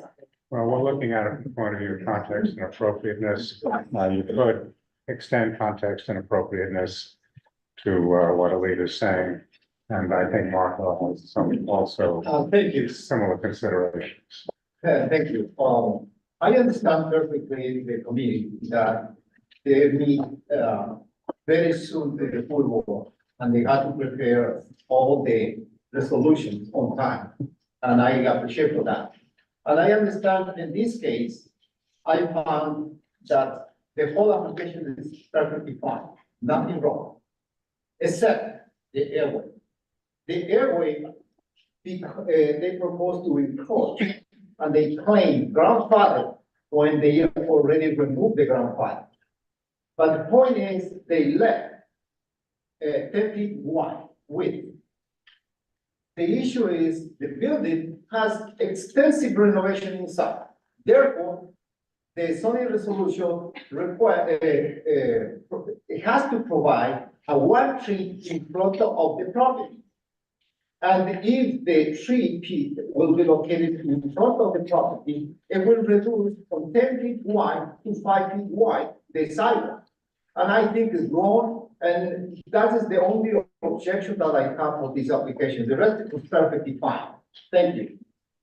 Just like with all deference, they did not claim this was grandfather. They merely gave us some history. They did not try to make us approve it because it was both grandfather. We all know it's not. The other side of the coin is, it is the same depth with respect to the street. Last but not least, the minimum pedestrian width is 8 feet from DOT. And there's no guarantee that they will have to plant a tree. We understand that Marco knows the rules probably better than anybody else here. But right now, we don't know that that is in fact the case. We only know what has been presented to Landmarks Preservation Commission and come to us. And we look at it from the point of view of context and appropriateness. If Marco is correct, then we can approve it and DOT will eventually disapprove it and they'll come back to us. But if Marco is not correct and we approve it based on appropriateness and context, then it'll take its course through Landmarks and DOT and either get approved fully or come back. Jane. I think Jane, did you? I just wanted to say that I voted against this application because we did not split it into 2 parts. Some of us on the committee wanted the stoop to be taken separately. I would have approved everything else because they did a beautiful job. But to me, the stoop is just too big and inappropriate. Thank you. And the reason I ruled against doing that is you can't take the stoop away from this design. Because the minute you take the stoop away, you can't enter the building. Yes. Okay, so clarifications. This building originally had a stoop, but it Yes. was a stoop that was just a straight Straight step. stoop because the entrance point was lower. Correct. So in Okay. raising the ceiling height of the ground floor, Could be. have they just That should be. taken ceiling height away from the second floor to do that? They took a little bit of ceiling height away from the second floor. The second floor had a very high ceiling, Right. so it's not necessarily perceptible. Does any other building adjacent to on this block have an entrance at the same height as this proposed new entrance? I can't tell you, right now. And they did show us the whole block. There were other stoops. I can't say that those stoops were at the same height. These buildings vary with respect to their stoop heights because their floor heights vary. It's like two doors down, there's one. Usually they were built in groups and the groups Yeah, tried to sort of. It's all over the place. Be Yeah, this connected. street. I am with Jane on this. This stoop to me looks like Frankenstein.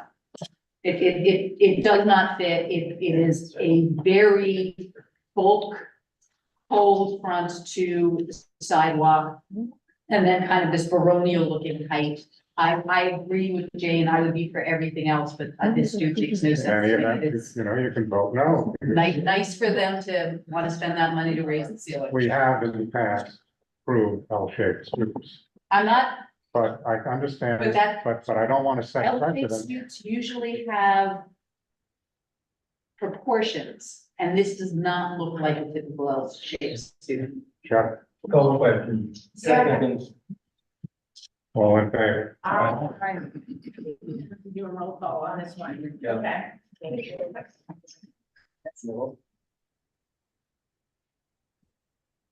Anderson, No. Ashley, Yes. Barron, Yes. Mayor Michaels, This one. Birnbaum, Yeah. Forrest, Yes. Ferrero. Oh, sorry, she's on Zoom. That's okay. Yes, thank you. Yeah. A yes is an approval. Joe Lasong, Yes. Chu, Yes. Cone, No. Coleman, Yes. Cormac, yes, Barber, Yes. Freeland, Yes. Hartzog, Yes. Christensen, Yes. Halpern, Yes, Hussein, Yes. Johnson.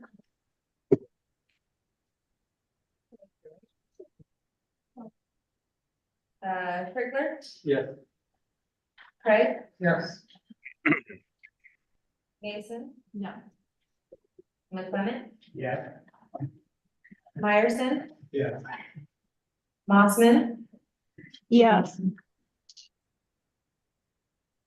Jake Marshall. No. On Zoom. Is he on Zoom? Yeah, he's right there. John, you're unmuted. Yes, I vote yes. Pope Marshall? No. Hopper? Rita. Yes. Price? Yeah. Rose? No. Rudder? No. Salcedo? Yes. Sanchez? Yes. Sassen? Yes. Schneider? Yes. Seligson? Yes. Squire? Yes. Tamayo? No. Wall? No. Warren? Yes. Weiner? Yes. Okay, it's 32 yeses to 10 noes. I didn't. Oh, sorry about that, right. Yes. Thanks, for 33. Okay, the next one here is 650 Park Avenue, which is a no-style building in the Upper East Side Historic District. And we'll see why in just a moment. Those are their own building, right? That's the wrong building. That's the last one. That's. It's this one. No? No, that's the last one. Maybe you put them in the wrong order. I think so. It did, I think it might, Was it further up? it might be further up. Okay. The very first one. Anyway, No. this building has restored. I think it just didn't get in. Ah, Sorry. It's a white brick, it's a white brick building. white brick building. Okay, it's a white brick building on the corner of Park Avenue and East 67th Street. It was built in 1962 to an approximation of a design by Emery Roth and Sons. The architect of record, who was also the developer of the building, was John M. Hawkins. And he altered the original design because it would be less expensive. And what the applicants have asked to do is to in fact restore. I just have their presentation, so. Oh, okay, so I think it was 8-9, 8-9, okay. but I could be wrong. Keep going. That's the old one. That's really cool. Yeah. Oh, this is good. Yeah, this is good. Okay. Yeah. So basically, this shows what happened. The existing building has a kind of dark red, brownish red granite at the entrance, and then a little stripe, sort of small, very tiny stripe, and surrounds some of the other windows, and has a tall planter along the 67th Street side. And what the oh, I know, if you go a little further, we get their new, maybe that was it. No, go back down. Forgive me. This one? No, keep going. Go back to where you were. Back where I was. Okay, yeah, this is good. Okay, so what they're planning on doing is is restoring the original appearance, which had, instead of the kind of reddish brown granite, black marble. It's actually a porcelain tile, an impervious porcelain tile. The whole first floor will be sheathed in this white, basically white shiny material like marble. And the very base will be black, the black material, just as it was in the original 1962 rendering by Emery Roth and Sons. And then as you turn around the corner, they're pushing back the planter and pushing it down so that it's not as high. It's actually more like seat height, which is kind of nice for once. And then at the far end, which the next slide will show, you have the garage entrance at the right end of the building, right there, where the cursor is, and then the service entrance. The building originally was planned to have this sort of kind of flat, modern canvas canopy, and they are restoring that, and then they are also introducing a kind of very shallow, cool 1963 canopy on the Park Avenue side. We voted unanimously to approve this. We thought it looked pretty good and a big improvement to, well, a white brick building. Call the question. Okay, anybody going to vote against this? Okay, unanimous approval, everybody? I'm Jimmy Dunn. Oh, sorry. No, this last one. Okay, the last one, which is 1115 Fifth Avenue, and maybe you can find that again. I can go pretty quickly on this. This is a glass penthouse that was added to a 1920s building. Well, yeah, that's it. That first, that pair that you have. This one? No, the next. There, that's it. Okay. Okay. I didn't want to skip it. Go back. Okay, that's, You were getting was not that. you can see how close they were. That's, I think 1929, rooftop penthouse. And this is what it looks like today. It's exactly the same proportions, exactly the same massing. However, it's very, very different. They had built the original penthouse directly on the cornice, around the parapet. Everything right now is deteriorating, And what they're doing is taking it and restructuring it with new steel structure. They're cantilevering out to pick up the glazing. So they've created a much better way of maintaining the structure. If you go to the next one, they've also, as you can see from the top, which is the existing versus the bottom, which is the proposed, they've reorganized it. Now has a nice narrow cornice on the top. It's basically black with a much more ordered glazing. And if you go to the next one, that's what it's going to look like. They've also added one window and made those 4 windows at the top all relate to one another. So we thought it was a very good job, and it's unanimous. And Russell's so good at calling the question. Seconded too. Okay, anyone going to vote against this project? Okay, seeing that there's no one voting against, unanimous approval by acclamation. Okay, all in. Thank you. Thank you. Thank you. So you just had an agenda that night? Is that what happened? No one came? Okay. That's what happened. You had 2 architects, Karen. Their pictures are very good in their information. Okay, we have 2 items. Why don't you, Craig, do the first easy item? Easy items. Good evening, everyone. So the first item was a resolution in response to a presentation from New York City DOT and their plan to implement a pedestrian pathway on the south outer roadway of the Queensboro Bridge. So this proposal emanates from a request that we had made back in January of 2020, because the north outer roadway currently is a combined bike and pedestrian pathway, and it's extremely dangerous, especially for pedestrians and especially as cyclists are coming downhill on either side of the bridge. So New York City DOT provided us with a presentation to allow this conversion to take place. It is expected to occur late summer of 2024. They have a little work to do before they're able to finish the project and allow pedestrians to go on it. They don't expect traffic impacts because there is not a lot of vehicular traffic on the South Outer Roadway. There are more combined cyclists and pedestrians now than there are on vehicles that use the South Outer Roadway. There are going to be minor changes to 59th Street as part of this. They're going to be maintaining access to the 2 parking garages on 59th Street. So they're going to be restriping it. They're going to be adding some curb extensions. They're going to be adding, they're looking to add mid-block crosswalk to provide better access to the entrance at the Honey Locust Park.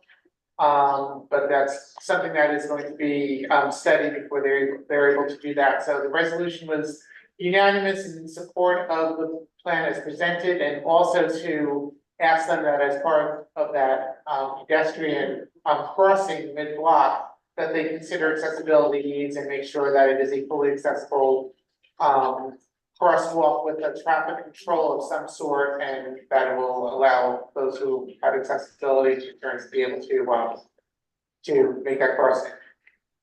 Judy. Yes, I just wanna say something that people asked at the meeting. People asked at the meeting why this took so long to do the reverse walkways. They're telling us that it's gonna be this summer or this fall or whatever. But they can't do it until they finish the work on the 59th Street Bridge. And that kept getting delayed. So if that is delayed again, I just wanna make clear to everybody that the reverse of the outer roadways for the walkers and the bikes will also be delayed Yes. as well. Yes. Because that wasn't brought up during the meeting. Right, the road deck reconstruction for the upper level has taken longer than Yeah, they had at trouble least a year. getting the steel. Yes. It was the problem. Yes, they had problems with the supply chain getting the steel, so the whole project was delayed, so this has been long awaited, and it seemed like there's a finish line, but until it's done. So Craig, can I just ask you, so are you saying that the pedestrians are gonna be on the south side of the bridge and the bikes and e-bikes are gonna be on the north side? Yes. And how did they make that determination? Why did they move the pedestrians to the other side? Because it's much harder to get past the mouth of the bridge for the pedestrians to get on. The plans as presented show that they're gonna be making that access they have to essentially create those access points, and all the bike connections are already made on the north outer roadway, so it was much easier, I believe, for them to be able to make these adjustments to the south outer roadway to pedestrianize that, rather than shift bikes to the other side. Okay. And there are also considerations on the Queen side as well. The Queen side coming down the bridge is, as you know, very complex with all the, all the access and egress points in both directions, and where the pedestrian and bikes actually would enter there is complicated. Okay. Abraham. I don't remember if this came up at a meeting, but did they mention if there's gonna be any enforcement on the pedestrian sides so that any bikes don't go on that way? There were going to be gates, I don't know, if at the entrance for the pedestrian side, I don't know if those gates are going to be meant to prohibit bikes, but I assume it will be very clear, and there's a lot of signage that's going to be part of this to make clear that it is pedestrians only. And the gates are going to be able to be lowered so that DOT maintenance vehicles are able to access it as well. Barbara. Can I just ask for a point of information? The crossing aid or whatever you call it, what does that mean? Is it just a light? Is it going to be the beeping thing? You don't need a human being standing? No. Mid block, they're looking to put in a crosswalk, whether there's going to be a traffic signal, a stop sign, or a signal that is an on-demand signal, an accentuated signal. That's going to be determined. They have to do a little additional work for that, but no, it's not going to be now. I can't call it. Craig, I put it up there too. Judy? Oh, question. Second. I'm gonna vote. All in favor of calling? However, I'm gonna vote no on this. Is there anyone who wants to vote no on this? I'm voting no on it. Wait, and Ed? Ed and Michelle? And I'm gonna abstain. Okay, but everyone else. Item 2. Okay, item 2 was a public hearing on the river sand application to construct, maintain, and use a fenced area where the steps at 3875th Street. I think we've heard that. What they're gonna do is expanding the area by 4 feet to bring it in line with the property to the east, which is 47 feet. We set 4 feet 7 inches from the building line. The entrance would be recentered and would include a step in line with the front door. Then it calls for planters and stuff like that, and fencing within the line with the fencing on adjacent properties that it would be used. They originally proposed a 5-foot fence, and they going from the current 3 feet to 4 feet, which was a change from their request that the landmarks can be told were too high, so we went down from 5 feet to 4 feet. And this ended up in, after going back and forth, where a approval resolution was defeated, then a disapproval resolution was approved by about 8 to 6.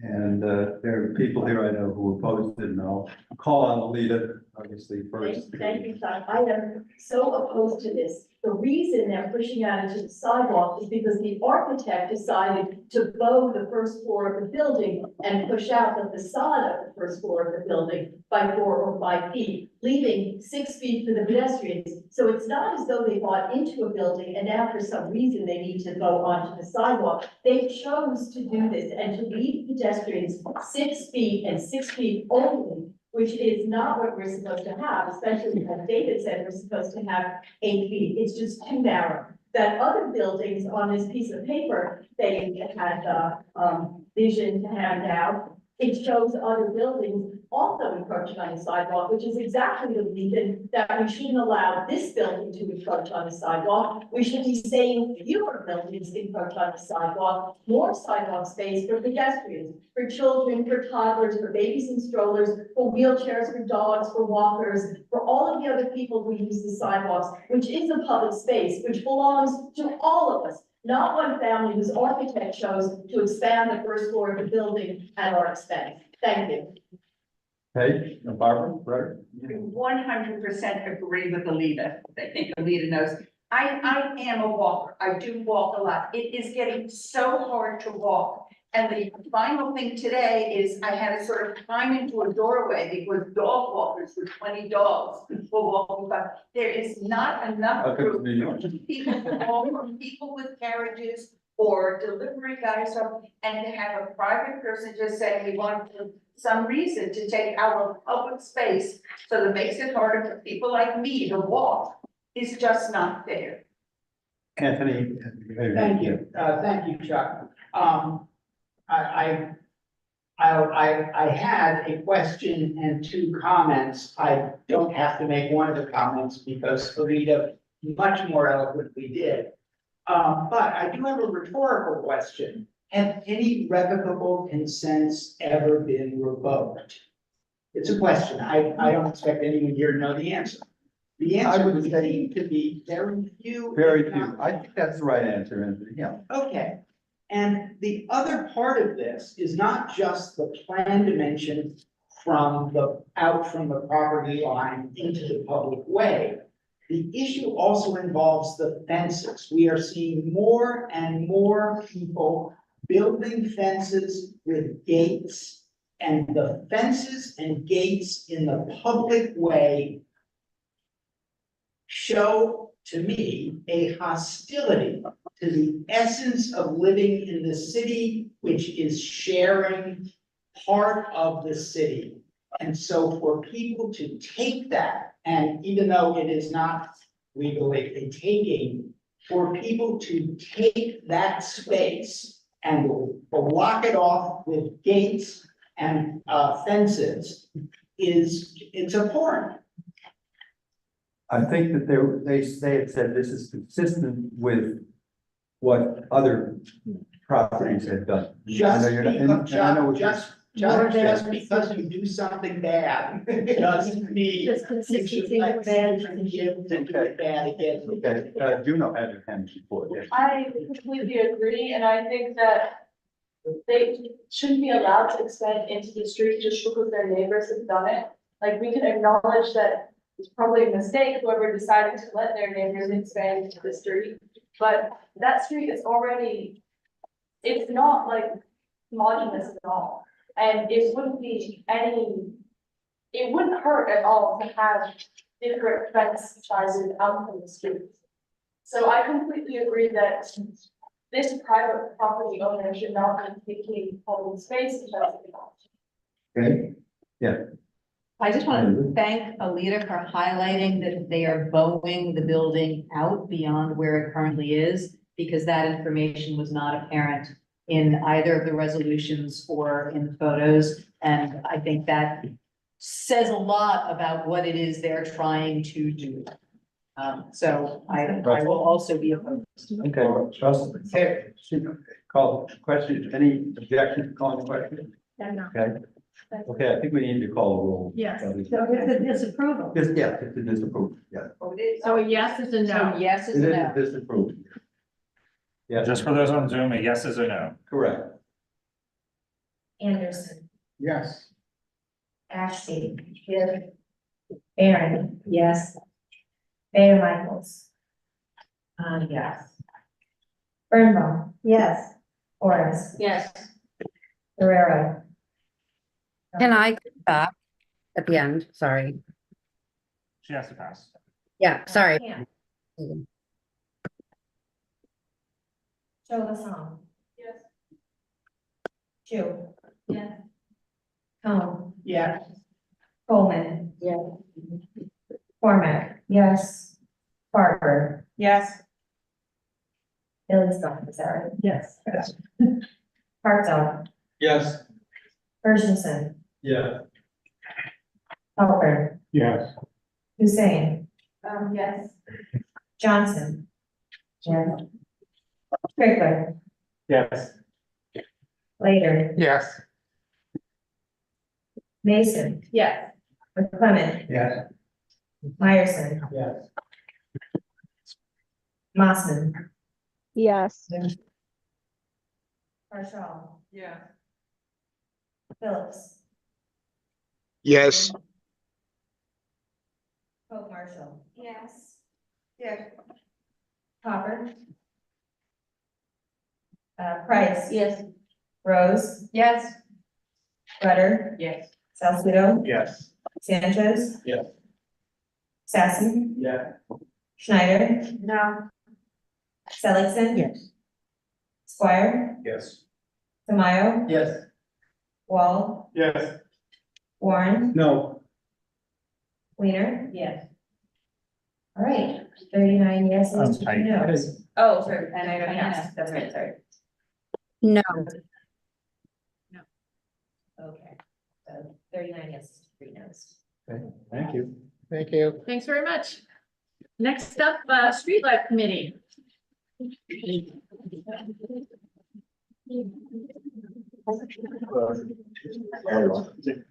We have 7. Oh, wait, we have 7 unanimous SLA approvals, 1 unanimous OCN disapproval, and then 1 non-unanimous approval. Judy? Move to take the unanimous together. Oh, I have a question first before you make that decision. In the unanimous approvals, is any one of those a site that the lady spoke to? No, that's the non-unanimous. Okay. All right, Okay, thank so we you. have all, the second call question on the 7 unanimous SLA. Are any dispense ones, so That's next. Okay. Is anyone going to vote no? Then let's do it by acclamation. Everyone in favor of those approvals? Aye. Okay. Next. Do the OCN? Do you want to do the non-unanimous approval or?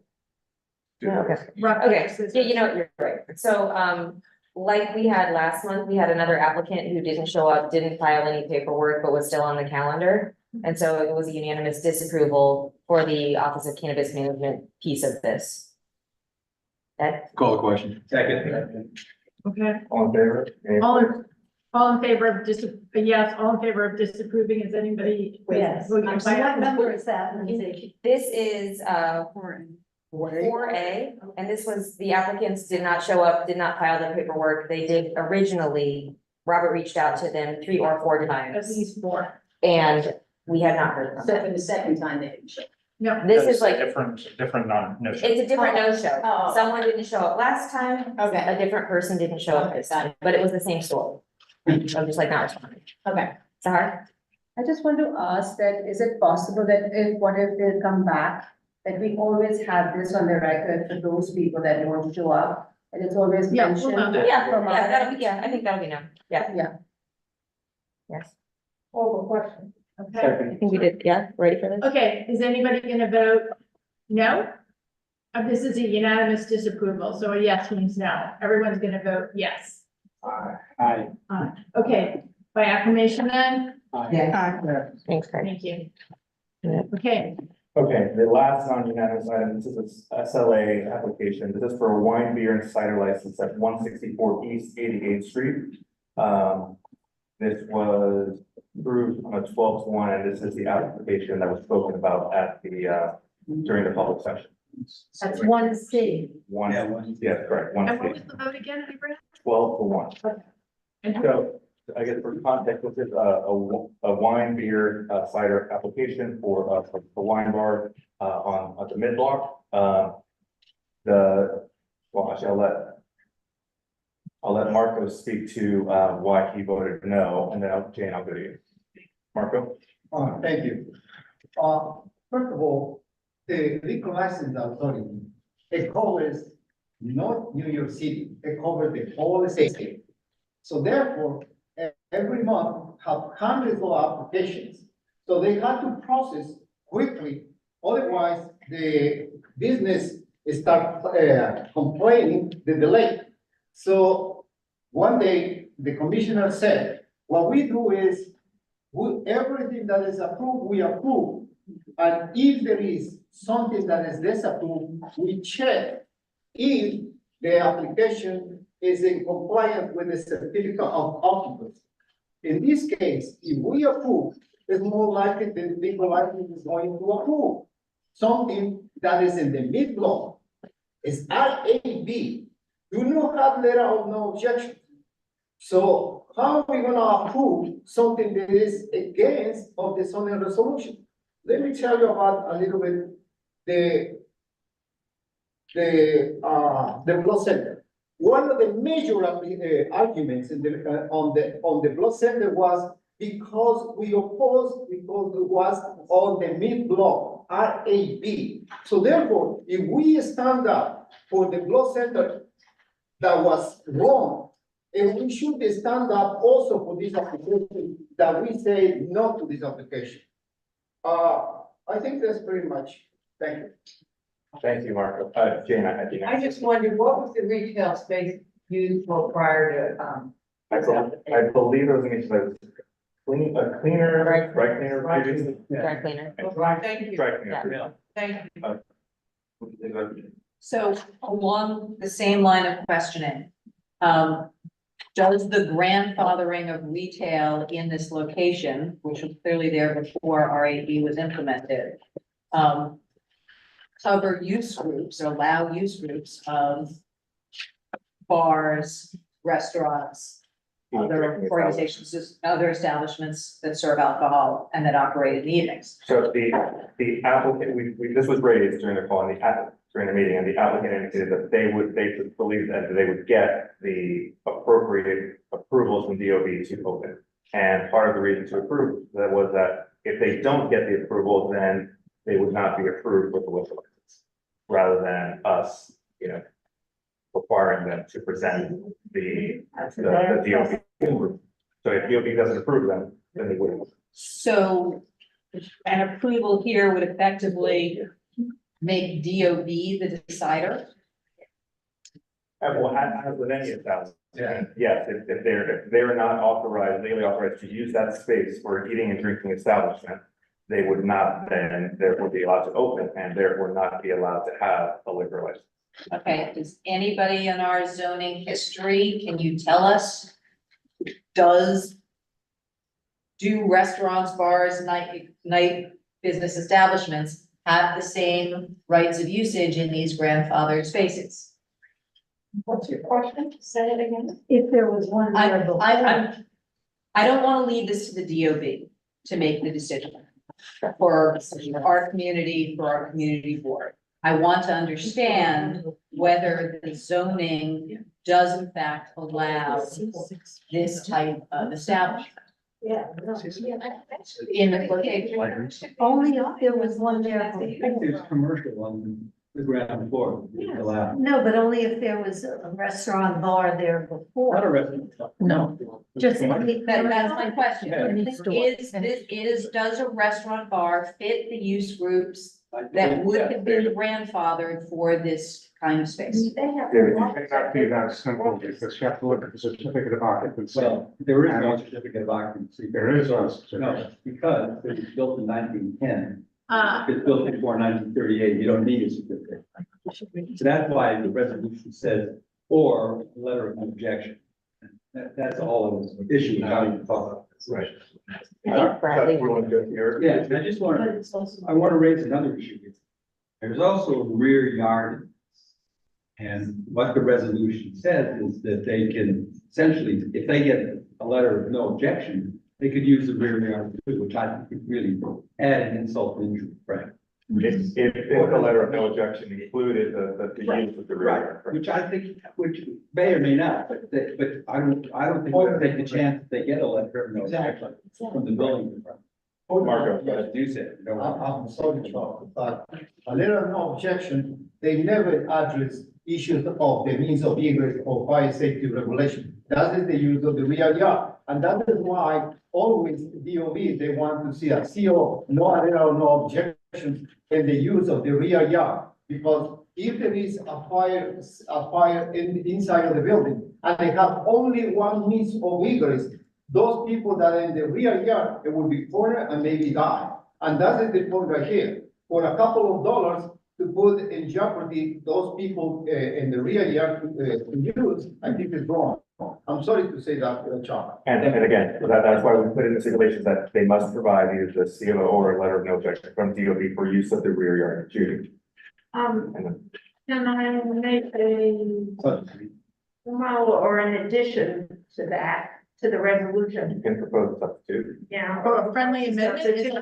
Yeah, that providing they do not use the rear yard. Which means they would have to come back to us at such time if they wanted to use the rear yard. They have to come back again before us. So if we tell them, yes, we'll approve your restaurant, but not with the use of the rear yard.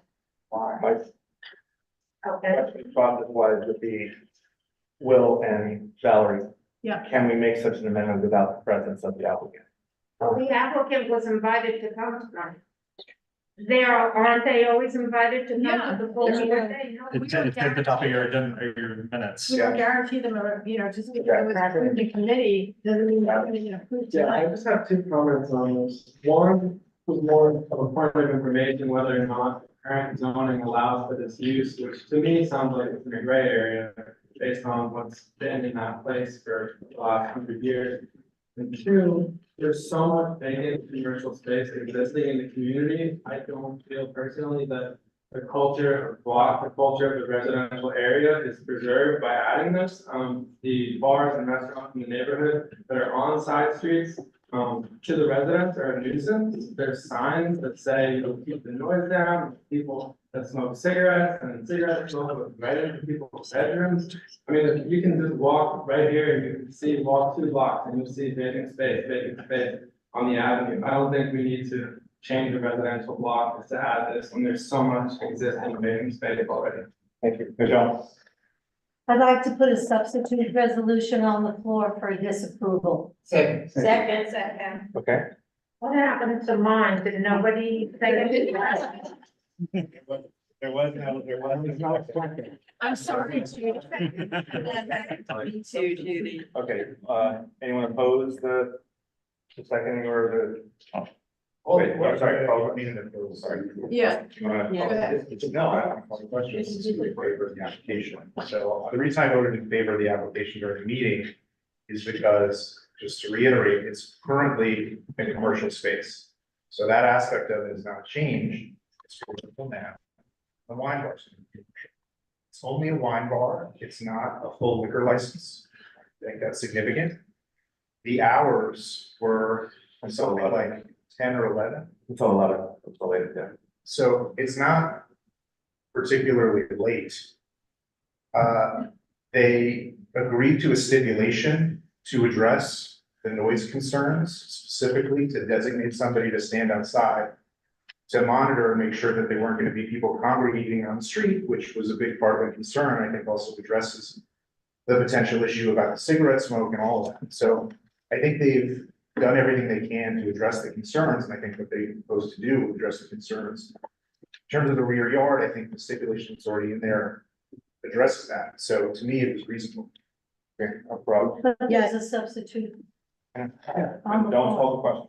Right. Robin? Yeah, I just wanted to recollect Lindsay and Abraham and Russell, if you remember, this was a pretty tiny little place with not a, how many seats was it, like a dozen?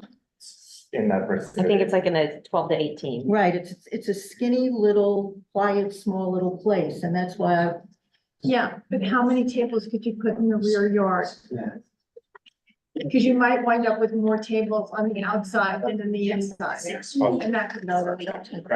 Right, just following up on what Robin was asking, I guess my question was in the context of there's a lot of retail space that is available out there certainly is. But if this is someone that's looking to have an intimate setting, are they going to find a retail space on a major avenue that may be more appropriate, that is going to be within the price range and fit into their business plan? Or a wine bar of this size that may not actually be able to work and succeed in a larger space where they're gonna be paying the premium of having an avenue-based address. So I guess, was that part of the applicant's? They were looking for a small intimate space, that's why they chose this location. Okay, thank you. I don't think it's our job to try and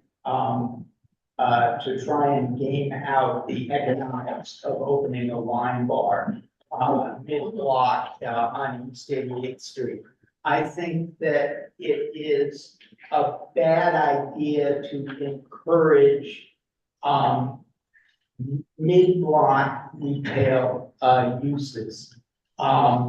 And that don't already exist. We have lots of dry cleaners and we have lots of, lots of nail salons still, all of those things. And I think that, if it's not a restaurant now, if it's not a wine bar now, I would think it would be a bad idea for us to allow it to encroach on, what's actually a pretty quiet spot.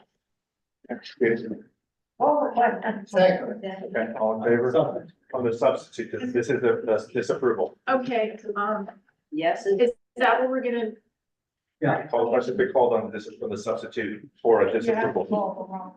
Okay, but before we do it, I think to have a little bit, if we're actually gonna do a disapproval, can we at least have some suggestion of what the whereas clauses are, because there are no whereas clauses. We'll have to, yeah, I mean, well, let's take a look and see if Kathy gets it. All right, so there's a motion to disapprove. Is everyone voting yes to disapprove? No. Okay, so- Double check. All right, Anderson. Yes. I like your style there, Craig. Cassidy. Yes.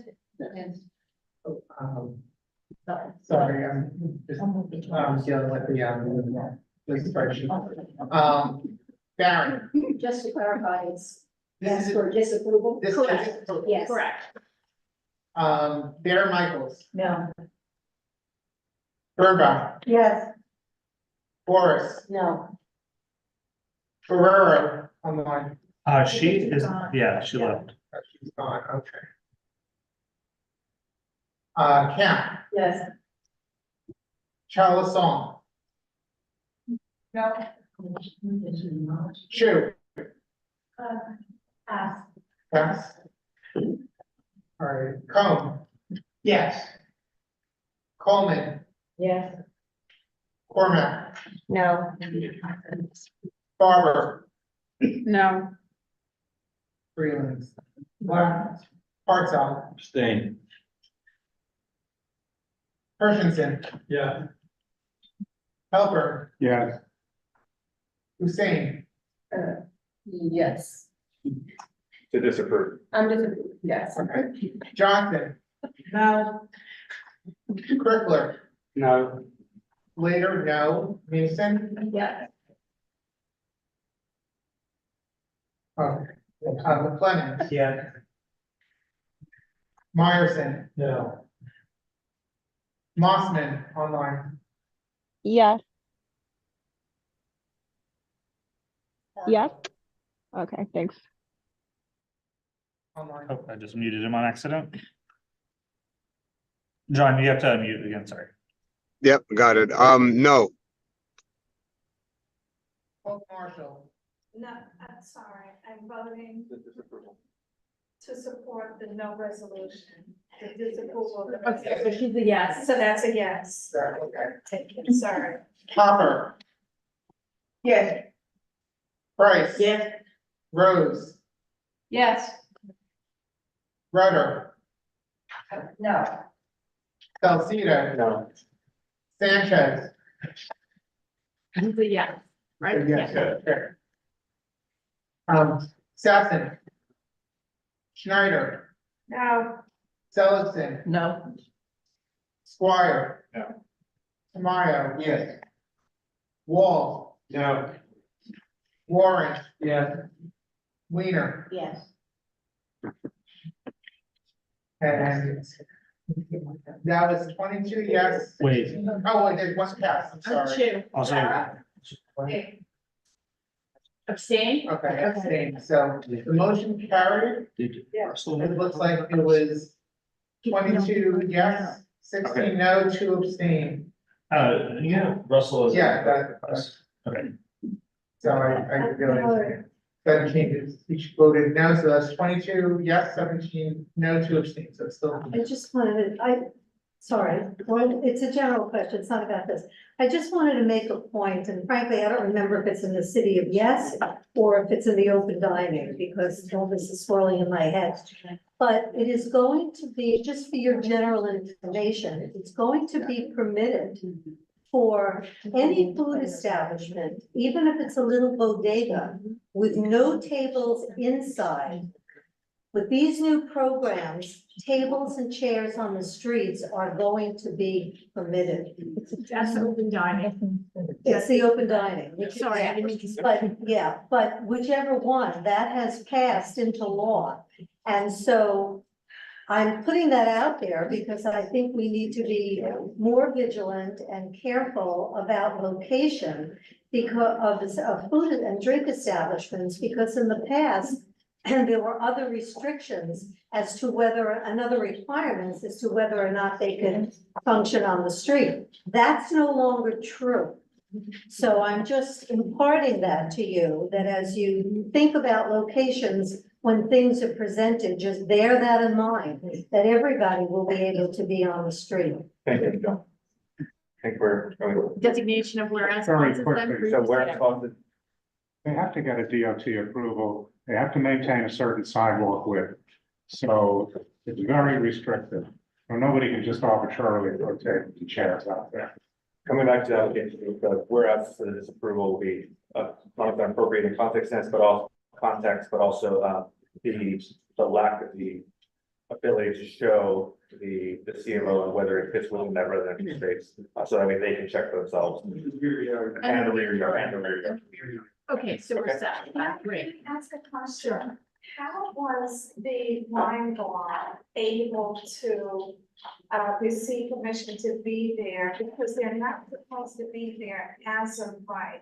Because RAB is a medium density zoning district, and they don't, and those districts have use groups 1 as well as use groups 2, which do not have restaurants. So, well, the previously commercial use was as a laundromat, not as a restaurant. So it's not supposed to be there as right in the first place. I think they were saying that right, but they were suggesting that they were gonna get the appropriate approvals from DOT. That's what they were saying. And if they're able to, then Use our. SLA might. Yes. Yeah. Okay, I think that's enough on this application. Okay, thank you, Street Life. Okay, any old business? Any new business? People have their coats on, so I think any new business. Motion to adjourn? Yes. Yeah, all right, thank you very much, and thank you to the public for